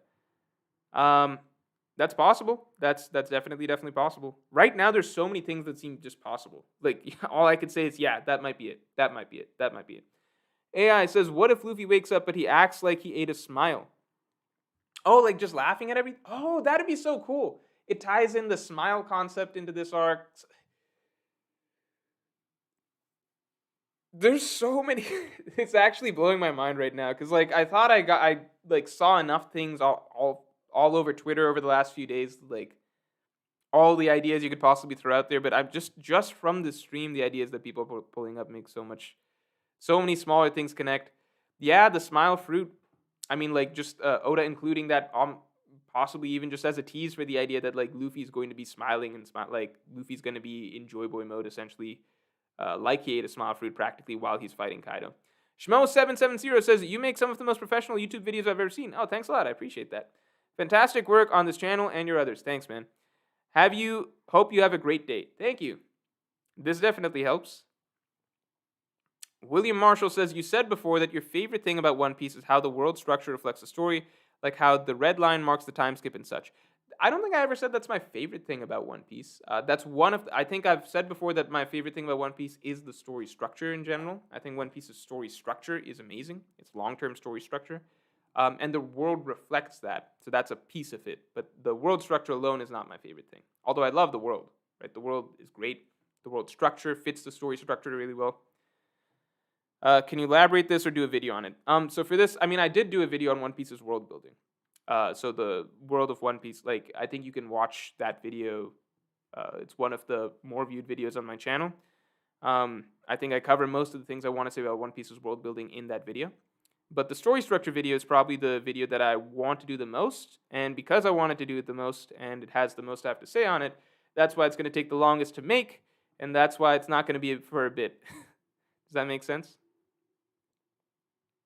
Most people saying Toki dead. Ben, I have no idea why the fuck it mattered that she was from the Void Century. Young Yang says Sabo and the Grand Fleet have Luffy's Vivre card, and he seemingly just died or was at near death, so they might be on the move to Wano. Thoughts? I don't think Sabo is going anywhere because I think Sabo might be in a sticky situation of his own at the moment. But I do like the idea that the Grand Fleet is coming, and as you all know, I believe that we have more acts to Wano. I believe that there's more to go in Wano. So therefore, I think that the Grand Fleet coming is very likely. I think that makes sense in my mind.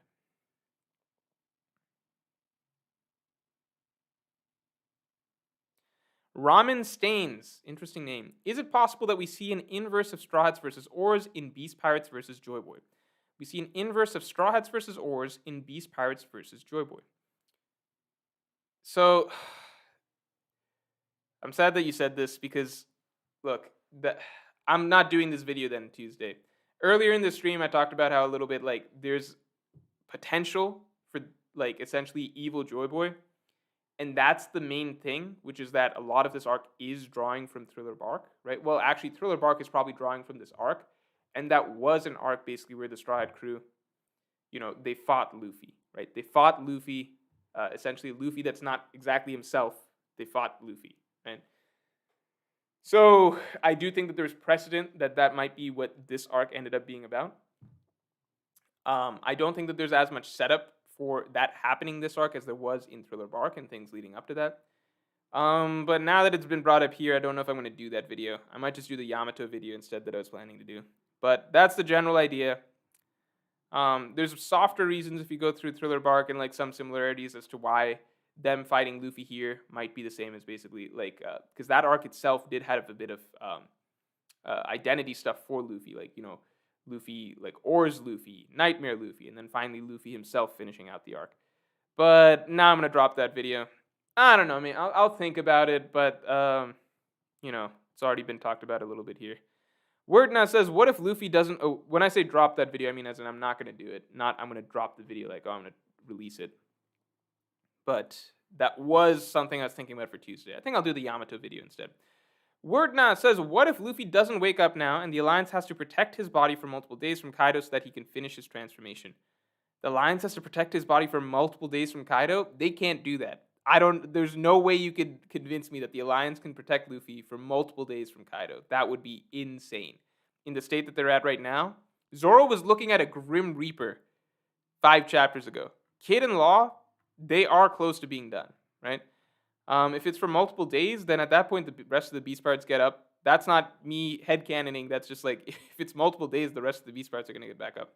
But the idea that, hey, they have to hold off Kaido till Luffy completes the transformation, that's totally possible. Again, if you want to go back to Thriller Bark parallels, you have the idea of that's actually exactly what happened in Thriller Bark. They just didn't know about it. They fought Kaido, or not Kaido, mixing it up. They fought Oars for several chapters while Luffy transformed into Nightmare Luffy. Then Luffy showed up. Luffy took out Oars, right?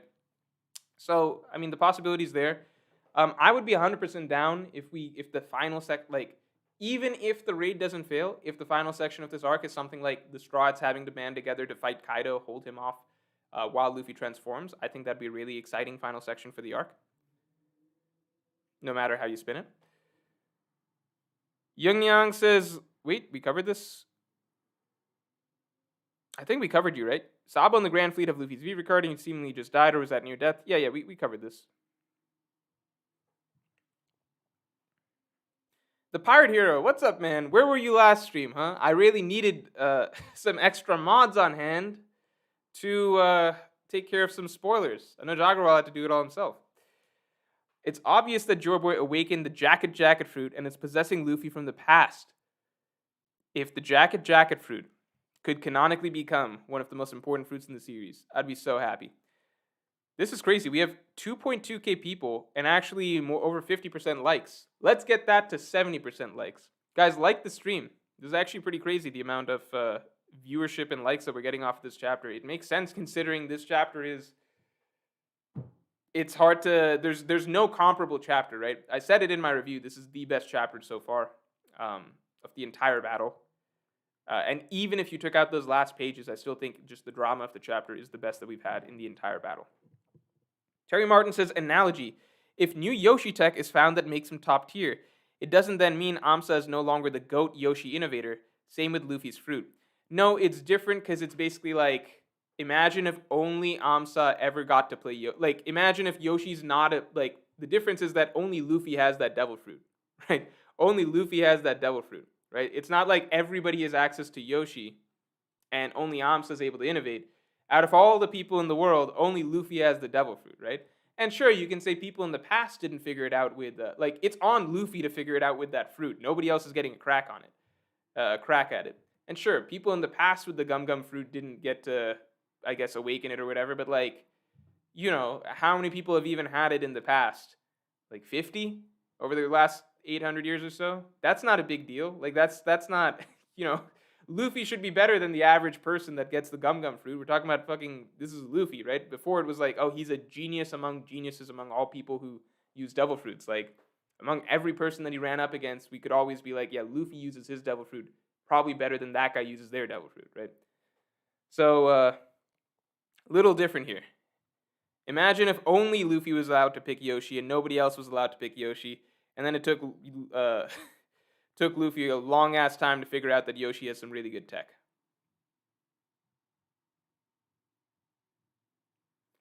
Starlight Sky says, wonder if Zunisha approaching Wano was a hint to the Gorosei that Luffy's devil fruit was awakening, and or that Joy Boy was awakening. Yeah, so we've spitballed a little bit. What are the reasons that the Gorosei were tipped off that, hey, Luffy's fruit is like something big is going to happen here? And Zunisha as a potential trigger, that makes sense. Yeah, Zunisha as a potential trigger definitely makes sense. I think maybe Im's foresight into what might be happening makes sense. There's different things that could be happening. Milo Cake says, what's the relationship between Nika, Joyboy, and Binks? Look, man, I feel like I feel like a fucking idiot this stream because I think every other super chat, it's a question that just has me thinking like, man, that's a really good question. I don't know. I think Nika and Joyboy, okay, we can spitball though, right? I don't know with fucking Binks, right? Need a little more research into that. But with Nika and Joyboy, I think that Nika potentially is like maybe what Joyboy was called at one point, because Nika was referred to as like a god, essentially, right? So Joyboy, we can understand, is a man, is a person, potentially a past king. Nika is considered a god. So Nika could be essentially what Joyboy represented to the people, or what people of olden days used to call Joyboy, or something like that. And then Joyboy himself now that we see is basically, more so like, how do I say this? Basically separating like what people might have called Joyboy back in the day versus Joyboy himself being just a person, I think. The part here says, it's obvious that, no, we covered the Jacket Awakening. We covered the Jacket Awakening. We're past that. We're not going to talk about that anymore. Sabo Archipelago says, Thriller Bark was about avoiding the rising sun, while Wano is about fighting until the sun rises. Yeah, that's a great point. Great point. Either way, we kind of know that the battle concludes with daybreak, right? And that's the direction that it's headed towards. JP says, what I prefer for Joy Boy is if it's temporary and shows us a glimpse of what shoes Luffy has to fill by the end of the series. Feels early otherwise. Yeah, it'd be kind of crazy if Kaido just, like, because if Luffy transforms, and think about the rest of the series pacing out from here, right? So Luffy gets access to Joy Boy mode right here, right? Keep in mind, before this, right? I think people are already forgetting, but before Joy Boy mode, Luffy was going straight up toe to toe with Kaido. Like, it was an evenly matched fight, right? To the point that we don't know what would have happened if CP0 didn't interfere, right? Kaido was actually upset that he did not get to see the final outcome. Maybe you think Kaido would have won. Sure, that's totally fine. But the fact is, portrayal-wise, they were going even. Luffy was already standing at the tippy top of the pirate world. And there's pretty much nobody in the series you could argue that, like, Luffy wouldn't have a good chance of, like, going roughly even with at this point, right? Like, at least nobody existing in the current world. Maybe Im or something, but anybody else, if you say, like, Luffy versus Akainu, maybe you think Akainu wins, but you have to acknowledge that it would be a really, really hard-fought fight based on the level that Luffy had reached already, right? So Luffy, even if you took him right now, dropped him in front of Shanks without Joy Boy mode or anything, Shanks should be fucking impressed, right?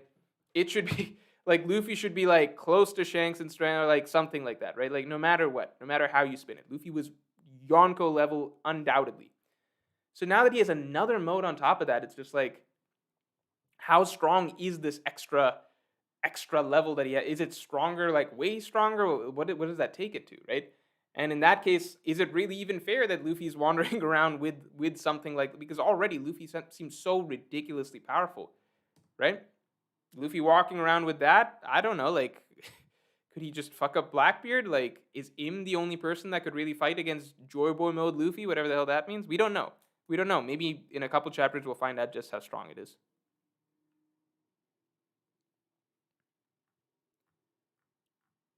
Maybe it's worse. But it's probably not worse. 1540 likes. That's crazy. Let's get it to 2K likes. Let's see if we can swing that. Wonder if we can swing that.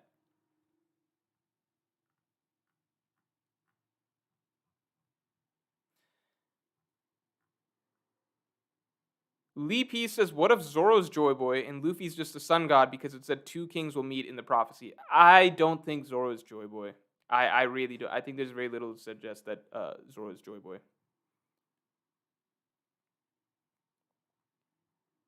The pirate here says, I'm the one who asked the Kaido question at the beginning of the stream, lol, and sorry, I was super busy sleeping last week. No, you're all good. I'm not serious with that.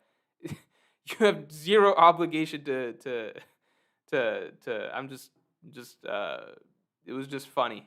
Because, like, you very often are, like, all about the mod tier list and stuff like that. And then last week when I desperately needed a mod, I was just like, where the fuck is Pirate Hero at?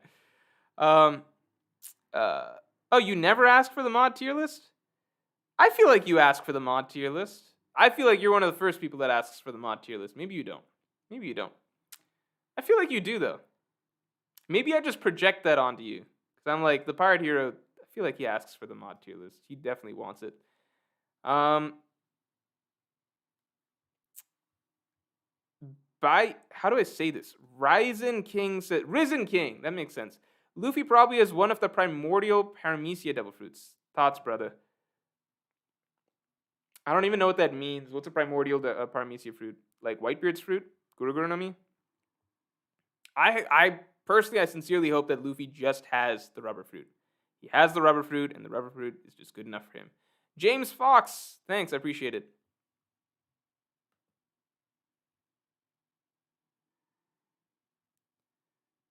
Brandon King says, I promised you guys something awesome for hitting 1.6k likes. Why would I promise something for 1.6k likes? That's such an arbitrary number. Why would I say 1.6k likes? I would say something ridiculous, like 2k likes. Like if we could get to 2k likes, then a surprise that'll blow your fucking minds will happen. Something you can't even think about. Something absolutely insane. But I definitely didn't say 1.6k likes. That's absurd. Why would I say a number like that? That's so random. Seems very convenient, just because we're at 1.6k. Makes no sense. You gotta wake up a little earlier if you want to trick old Morge.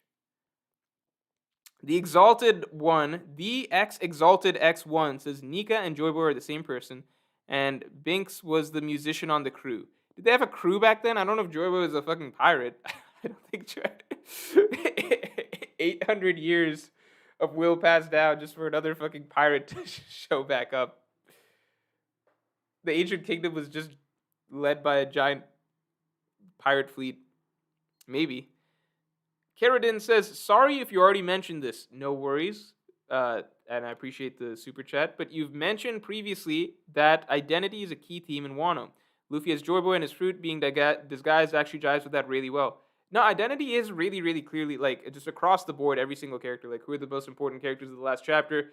Momonosuke following in the footsteps of Oden, Yamato trying to literally be Oden, thinks she's Oden, Luffy reemerging as Joy Boy, stuff like that.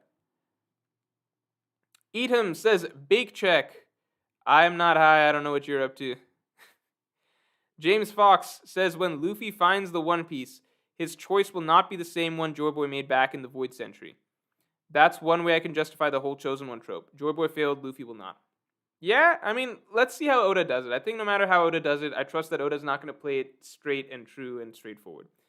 Supreme Pirate King says, so it was confirmed that Sanji's new flames are blue. Yeah, I think that's cool. I like that a lot just because... Well, it's tricky because I feel like red fits Sanji so well. Because it was like, fiery passion. It fit. the red leg style or whatever. I mean, it was the black leg style. Zeph had the red leg style, but it just seemed to fit Sanji. But I like that there's a visual upgrade to it. Zoro's color is green. Could Sanji's new flames actually be a form of conquerors? Zoro's conquerors is green. Could Sanji's new flames actually be a form of conquerors? Maybe that's an anime reference you're making, but I don't think Zoro's conquerors haki is green. Elkera 105 says Zoro needs to laugh to be Joy Boy. Yeah, Zoro doesn't fucking laugh or smile. So I don't know if he fits Joy Boy at all.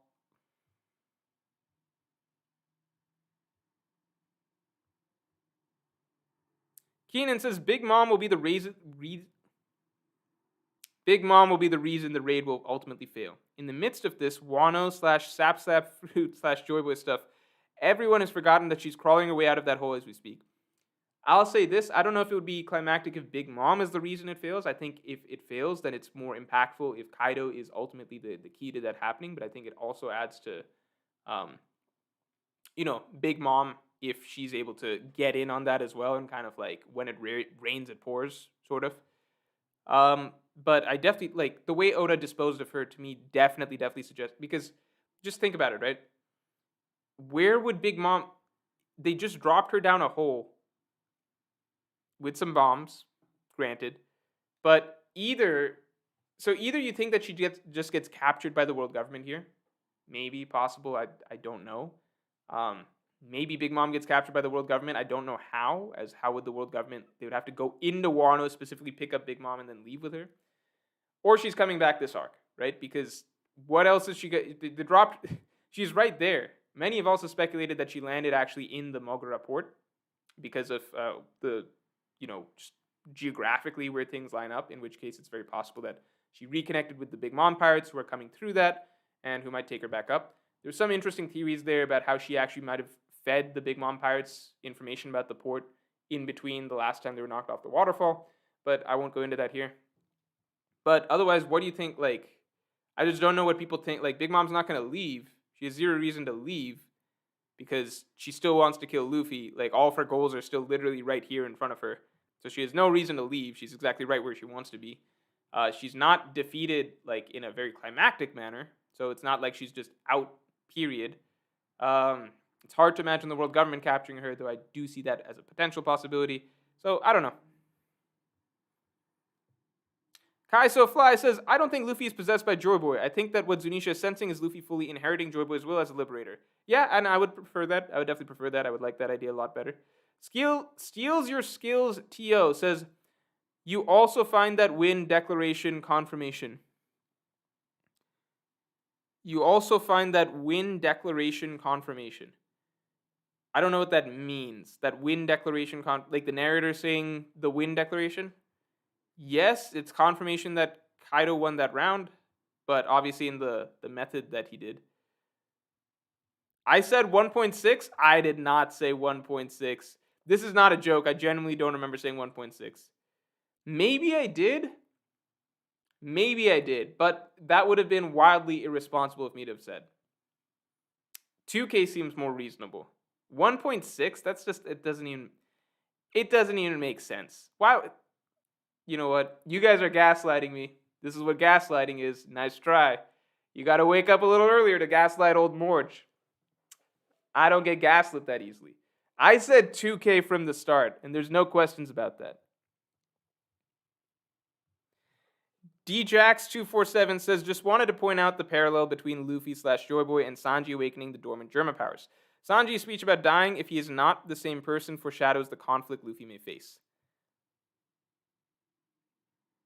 Oh, whoa. DJax just came in with, much like Sanji himself, actually a fiery hot point. Absolute flames. All right. Sanji's speech about dying if he's not the same person foreshadows the conflict Luffy may face. Great point. And going back to Whole Cake Island itself, the entire arc was the importance of being yourself.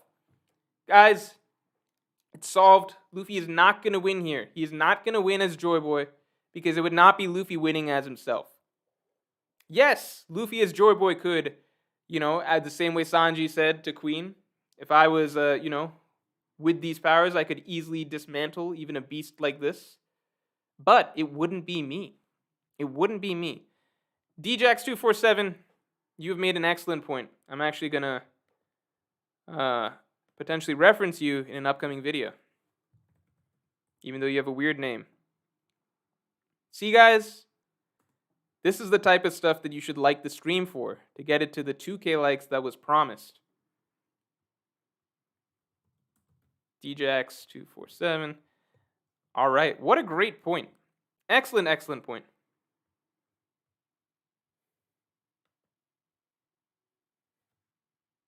Y'all trying to gaslight me. Nice try.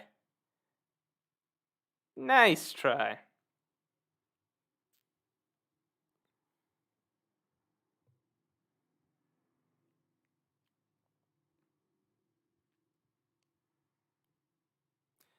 Lissandro Papadam Molina. That's a cool name. Hi, Morge. I think maybe if the raid fails, the Alliance could move to Zunisha because they don't have anywhere else to go since Wano would be new Onigishima. It depends. I don't think that they would necessarily have to leave Wano, just because, as I've said, I do think that the Marines ultimately will be a force that affects Wano as a third party, and we're halfway there, I think, to that step happening. That was essentially, at least world government is here, and that is strongly what was hinted at in Chapter 957. So I do think the Marines showing up is a very strong likelihood. So I think that there would be enough third-party force that could make Big Mom and Kaido have to turn their attention elsewhere temporarily for the Alliance to safely survive in Wano for some time to regroup. Clayton Kimbrew says, Kaido's words to Luffy may have something to do with how Joy Boy's power will work. The more you laugh, the more you ... What do you think? Ooh, that's a...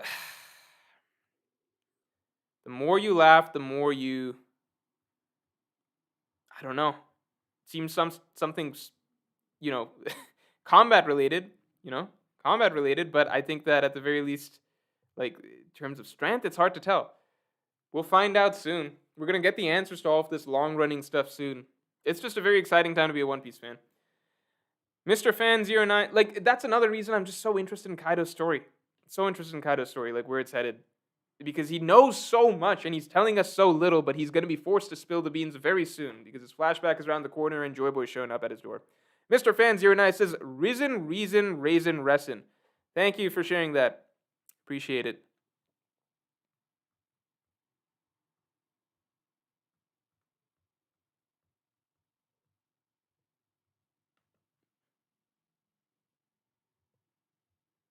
Are we going to have to do a poll? If this 1.6 BS doesn't stop, I'm going to have to do a poll and get to the bottom of this. If this doesn't stop, I think a poll is coming. And you know how my polls go. Milo Cake says, you said 70% likes of... What? This is what I said? Okay, time out. Listen to this. So I said 70% of likes of what is this? Why can't I say this? 2,285 views, which is 1.6K. 70% of likes of 2,285 views, which is 1.6K. That's what I do remember saying that. I'm not going to lie. I mean, gaslight. I mean, manipulate. I mean, I'm not going to pretend that I didn't say that. I did say 70% of 2,285. But what you underestimated, or I suppose overestimated, is my mathematical ability. I have no fucking... I had no idea what 70% of 2,285 likes is. I had no idea what that is. What are you talking... What? As far as I'm concerned, that was 2,000. Come on. I had no idea what 70% of it means. That's... Come on. That's... You guys thought I was thinking in my head, 1.6K? 70% of 2,285, obviously 1.6. I had no idea how much it was. That's a totally different discussion. You guys were trying to trap me. Trying to take advantage of my poor mathematical abilities to be like, hey, look, we've already hit the goal. When poor me, I didn't even know what the goal was. I had no idea. Cole says, any ideas about the Strahd itself being connected with Joy Boy's will? The Strahd itself being connected with Joy Boy's will. About the Strahd itself being connected with Joy Boy's will, Shanks' bet could be Luffy activating it at the right time. Look, I mean, I've said it before. Again, watch Watch tomorrow's video. Watch tomorrow's video because I go into it there. Tomorrow's video, I'm going to go into basically the stride a little bit towards the end of it and my thoughts on the stride being special.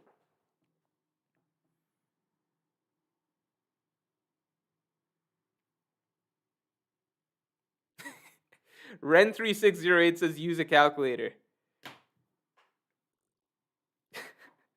No, you don't understand. 70% is not literal.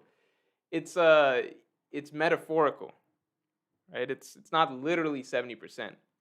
It's like more of a metaphor, like roughly 70%. Whatever that range might be. Maybe 2K. That seems about right. Emil Martinez says proceeds to dislike. Steals Your Skills TO says Oda declared Kaido as the winner, like with Big Mom and Tobiropo, means Luffy already lost and Raid failed. Kaido won't be declared as a winner again. No, I don't think the Raid failed off of that, but I do think Kaido will be the winner again. Andrew Johnson says, I think Yamato doesn't really believe she's Odin, and it's more to do with inherited will and foreshadows Luffy / Shore Boy. Yamato won't be Odin by the end. Yeah, so she needs a character arc. She basically needs a character arc.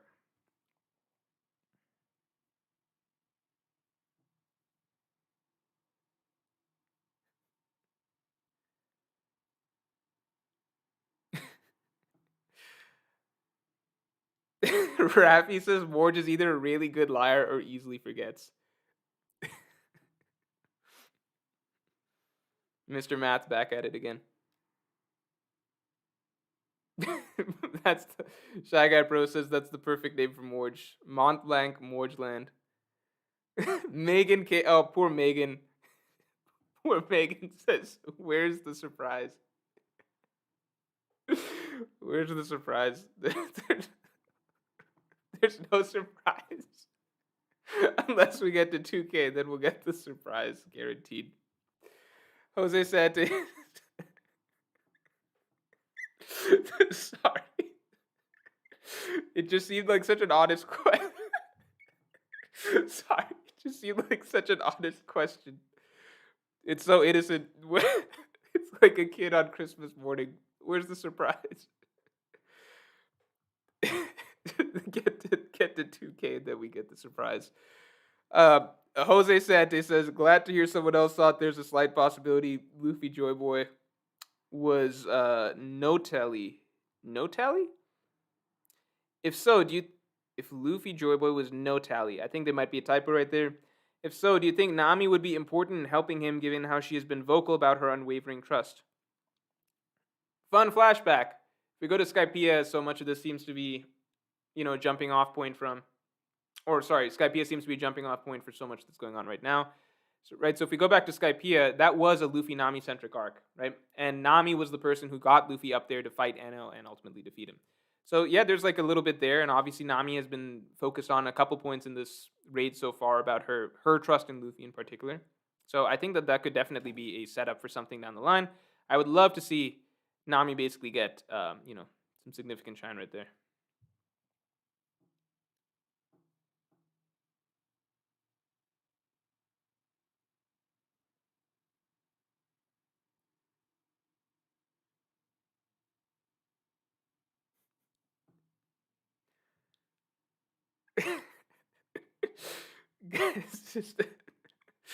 just get it to 2K and then we'll get the surprise. Keenan says time for straw poll. Better liar, Usopp or Morge. Oh no, we're not doing this now. Come on now. Julian says whoever had the last red. Let me tell you this. You know what we are doing? This is not a lie. You know what we are doing this Friday? We will do here I'll drop the surprise right now. Actual surprise. I will be honest and say I had not thought about this earlier, but I did just remember. All right, we will do the Film Z stream this Friday. It's been long enough of me avoiding it. We can do the Film Z stream this Friday. My only request is, could I change it to Stampede? Actually, which is longer, Film Z or Stampede? Film Z runtime. I feel like, Film Z is 1 hour 48, One Piece Stampede runtime. 1 hour 41 minutes. Am I allowed to switch it to Stampede? Let me do a poll for it. Can I switch it to Stampede? The only reason I'm asking for Stampede is just because, oh fuck, I accidentally hit ask the community and I didn't even type out the questions. The only reason I'm asking Stampede is basically because Stampede is like, it's just pure, pure action fan service, which I guess I'm more in the mood for if I'm watching a movie. Julian says, whoever has the last red poneglyph shows up in Wano. Also, I don't think so. I think the last red poneglyph, they do go to Elbaf for that, in my opinion. Let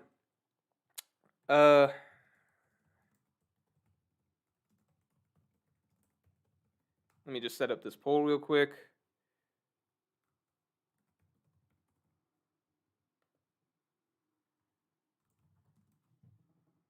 But I will respect the outcome of the poll. And this is not a gaslighting situation. Not that I normally gaslight. But if I were to normally gaslight, this would not be that. I don't lie about plush goals, I'll say that. And Film Z was a plush goal.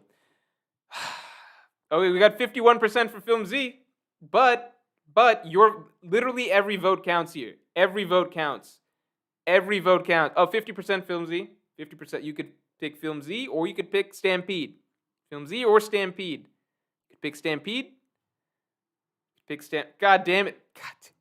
I feel like me pushing for Stampede is making you guys actually push more towards Film Z. Alright, fine. We'll do Film Z. This is actually making me upset. It's 51%. Then got to 52 by the end. Vinske says, if Luffy is the sun, then is Kaido the moon? Well, Toki told Orochi that he's the moon, but I have a feeling that he's not significant enough right now that he would warrant being the moon in this arc. I don't know if there's necessarily a symbolic moon to this arc. Maybe by the end there's some symbolism that suggests it's Kaido. But Toki in her prophecy was like, Orochi, you are like the moon that knows nothing of the sun, etc. Or knows nothing of the dawn. Super Frankie 7 says, so disappointed Yamato's moment this chapter got overshadowed hard by Luffy. I thought Yamato had a genuinely very good moment this chapter. I actually really liked it. And you guys know how much I'm not necessarily a pro Yamato type person. I think her moment was better. Please talk about it in your videos if you agree. I mean, she had a character moment. Luffy had a power-up awakening sort of moment. Two totally different moments. Yamato had probably the best character moment in the arc. Or in the chapter. Ivan back from the card shop says, Morge really be the reincarnation of Santa Claus.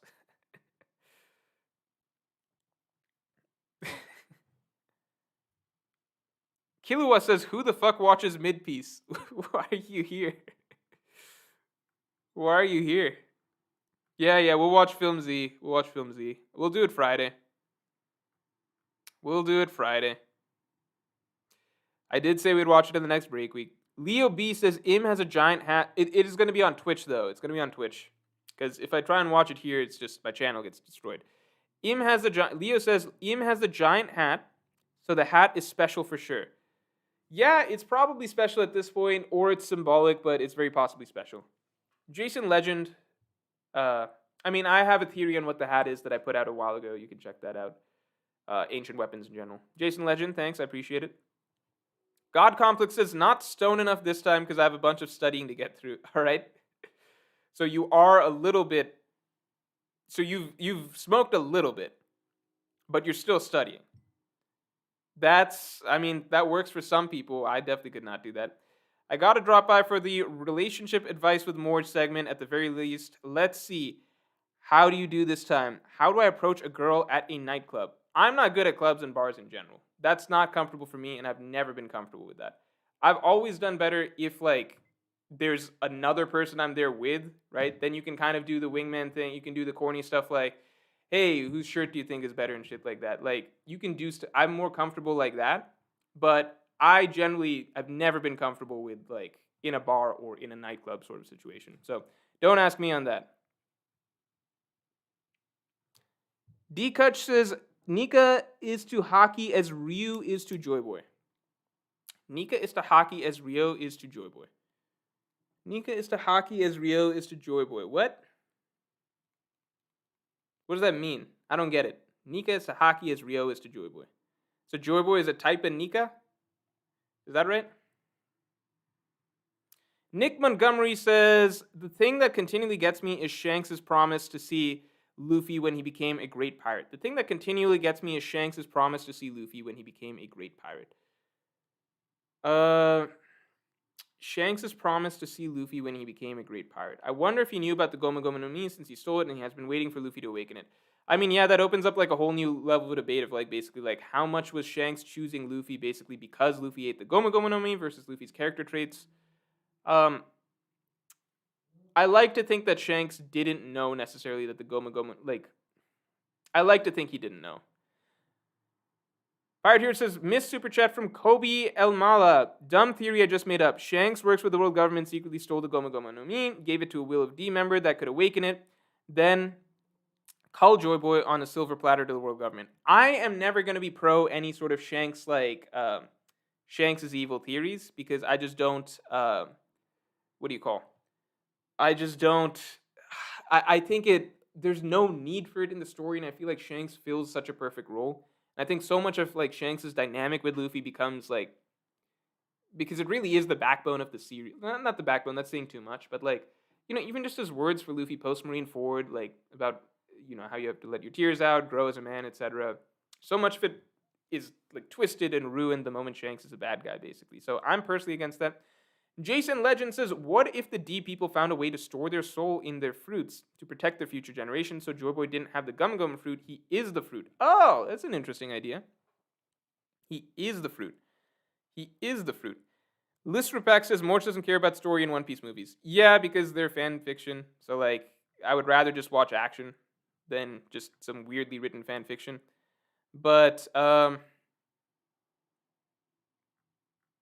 yeah, I guess that's what I'll say on that. But yeah, the idea that basically Joy Boy himself is the fruit and became the fruit, and Luffy ate Joy Boy, that's kind of funny. Then it makes One Piece kind of go down the same route of, Naruto, he had Kurama, Asta, he has like Leeb, like everybody's got like a second personality or persona with them. I don't get it. I don't get why it's necessary. Like, there's some cases where you should just go the Dragon Ball route. Sometimes just the Dragon Ball route is right. Just have the hero be the hero. Just have him overcome the trials by himself. Mr. Fan09 says, do you think Luffy actually died? No, and I've said this earlier in the stream. I don't believe that. We've seen that devil fruits are reincarnated after death relatively quickly. Could that be a factor with what's going on? You're saying that like because he died, like we already know devil fruits and death is a trigger for devil fruits to take some sort of action, but with Luffy because he might have died, then that's actually the reason he's going through the transformation right now. I don't know. I don't know. There's so many things that are possible. I don't think Luffy died though, so I don't think that's the case. Vince K says, me waiting for Morge to watch Arcane. I'm probably not going to watch Arcane. Chris Indovino says 1.9k Morge is sweating. I actually already told you guys the surprise. The surprise that I figured out on the spot, which is that Friday we're watching Film Z. That's a surprise. But still get it to 2K. Still get it to 2K. There'll be another surprise then. Gabe C says, please talk about how great Nami was last chapter. Yeah, that was a great Nami moment. Great Nami moment, and it was unique to her rather because there's no other Straws around. She's not like relying on anybody as a crutch. Obviously, Marco came in to save her, but she didn't know that Marco would. And I like just the way that she said, like, she's being really insulting towards Kaido. She's like, he's a lying snake and stuff. Like, she's very aggressive with how she's protesting about it. I thought that was a great, great, great Nami moment.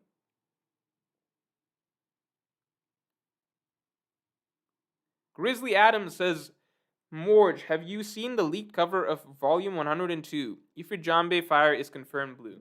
Yeah, no. People have been talking about that. I think that that's pretty cool. I think that at the very, very least, with Ifrit Jambe, like, it takes away a little bit, I guess, like, I just had the imagery, I guess, in my head of Sanji always having, like, a fiery, red-hot, fiery sort of fighting style. But I like the visual upgrade. That's what I've been saying so far.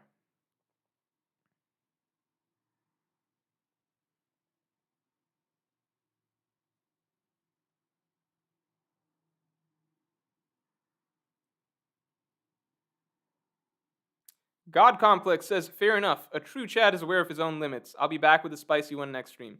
Thanks, God Complex. Appreciate it.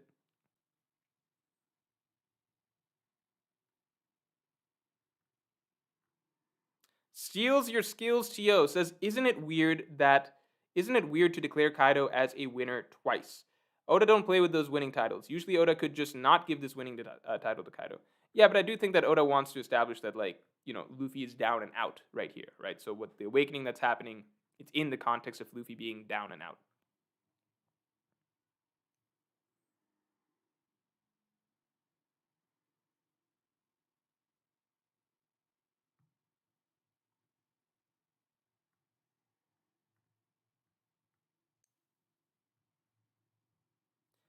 Alex Gregro says, do you think death or near death plays a part in Black Blades and Devil Fruit Awakening?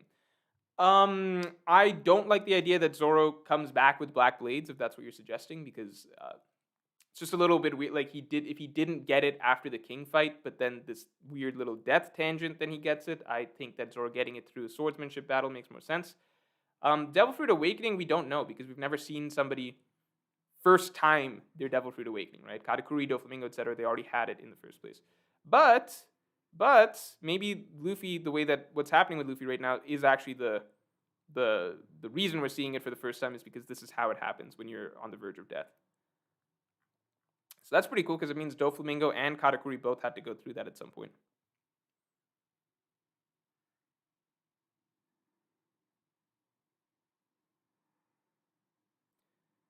Kid Koga says, go watch Arcane. You would love it, and there's so much analysis material for your second channel.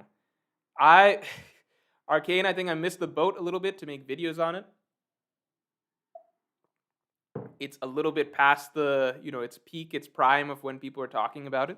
But so many people have told me to watch Arcane. I will give it a try at some point. I just don't know when some point is. You know what I mean? When some point. Gonna Death 2 says, Kid in Law about to get a hockey blue. I don't think that this is a setup for Kid in Law necessarily, because I think Oda went out of his way to make sure that they're really, really, really, really, really, really, like, at the end of their rope, because you don't want everybody fighting Kaido right here, right? Maybe people putting like a last stand sort of effort, but you do want the stage set for Luffy to come in and be the savior. Rafi says, watch Arcane, it's better than Invincible. Yeah, I mean, I don't not believe you. I definitely believe it 100% could be. It's just, look, watching a show, it's such a time commitment. What you're asking is basically like, do this thing for 10 hours. Watch it, do this for 10 hours. Even if it's just like, try the first 3 episodes, because some people have told me just try the first 3 episodes. It's like, do this for 3 hours. It's quite a bit of time. I think, oh, wait, shoot, it's 8:30, 9:30 EST time at least. I think, shoot, the viewership is still so high though, but I do have to eat dinner. All right, we'll do 10 minutes, no super chats and super chats, so don't do any more super chats going forward. 10 minutes, I'll answer the Pirate Heroes because it's the Pirate Hero. What series you enjoyed that went downhill really quickly? I used to like My Hero, but it kind of took a nosedive. How do I say this without like insulting somebody who really likes a series? Martin Cortaberia just donated. Thanks, I just appreciate that. But a series that I liked a lot initially that just took a nosedive. Shoot, I think. So, oh, you know what? I think this is safe to say. When I was younger, I liked Fairy Tail, but this was like early Fairy Tail wasn't even bad, and it was one of those series I was like, oh, this is maybe it'll get better, and then it just went. So yeah, let's say that. That's the I think because I did actually like that series quite a bit when I was in like middle school.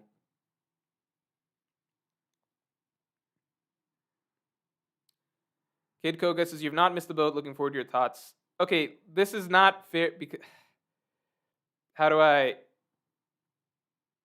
put an end to this? No more. Okay, after D-Kutch, I'm not going to answer a super chat. I think that's the easiest way to say it because I'm not going to not answer you guys' stuff now that you've donated, but warning now, after D-Kutch, I'm not going to answer anything.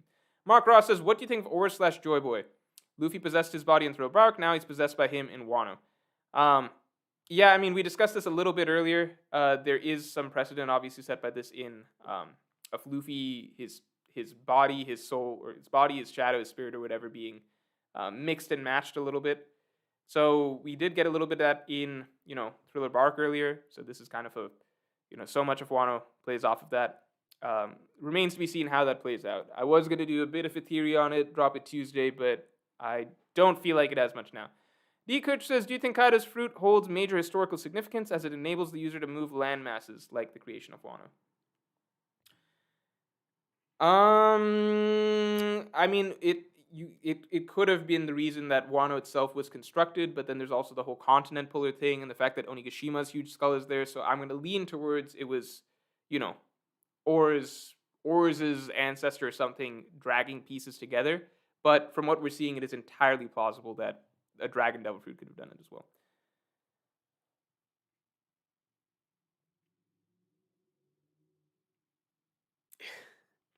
I opened it up for people shitting on Fairy Tale. Yeah, there's nothing more to say about that. Tuna Sub says we know you're about to say that about Vinland Saga. No, because the question was like immediately took a nosedive. I guess even Fairy Tale didn't immediately take a nosedive. And Vinland Saga, I think a lot of people would disagree that it's. I just think after chapter 100 there is a clear drop in terms of Vinland Saga, and just in a like very notable way, and like in a way that really almost hurts a lot of what it set up previously. Yo, my God, Galo says, Morge, will you watch Film Red? No, I'm. There's no like Pixar or Disney movie. Like at this point in my life, there's like, if I'm gonna watch a movie, it's not gonna be like a Pixar or Disney movie. Basically, like that's just I'm not there yet. You know, when I say not there yet, I'm like, I don't have kids, therefore I'm not forced to do this stuff again, right? Not that Pixar and Disney, like you can enjoy those obviously as an adult, perfectly fine. But like if I'm taking the time to watch a movie, it's probably not going to be those for me personally. I don't think I have time like that. Big Debats, I'm not going to answer. I'm not going to respond to what you just said. So don't even, don't even, don't even try. All right, I'll answer 2 more questions that are normal. Matt J. Dillon says, wait, why can't Oars have the fruit itself? Imagine Oars with the Dragon Devil fruit. How insane that would be. That would be just unbeatable. Oars with the dragon fruit. That's insane to think about.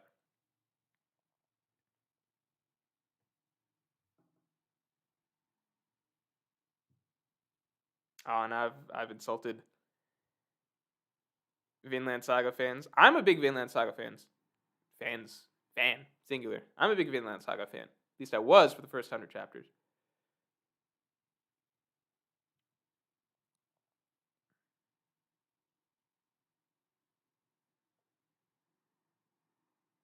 Oh, people don't like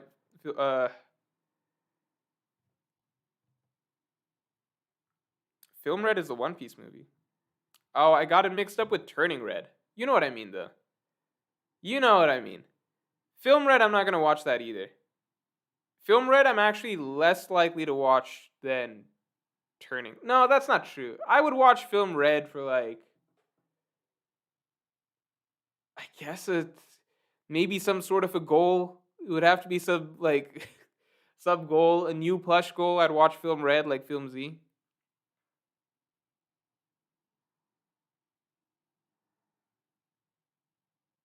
The soup. Oh, Tuna Sub brought up Death Note.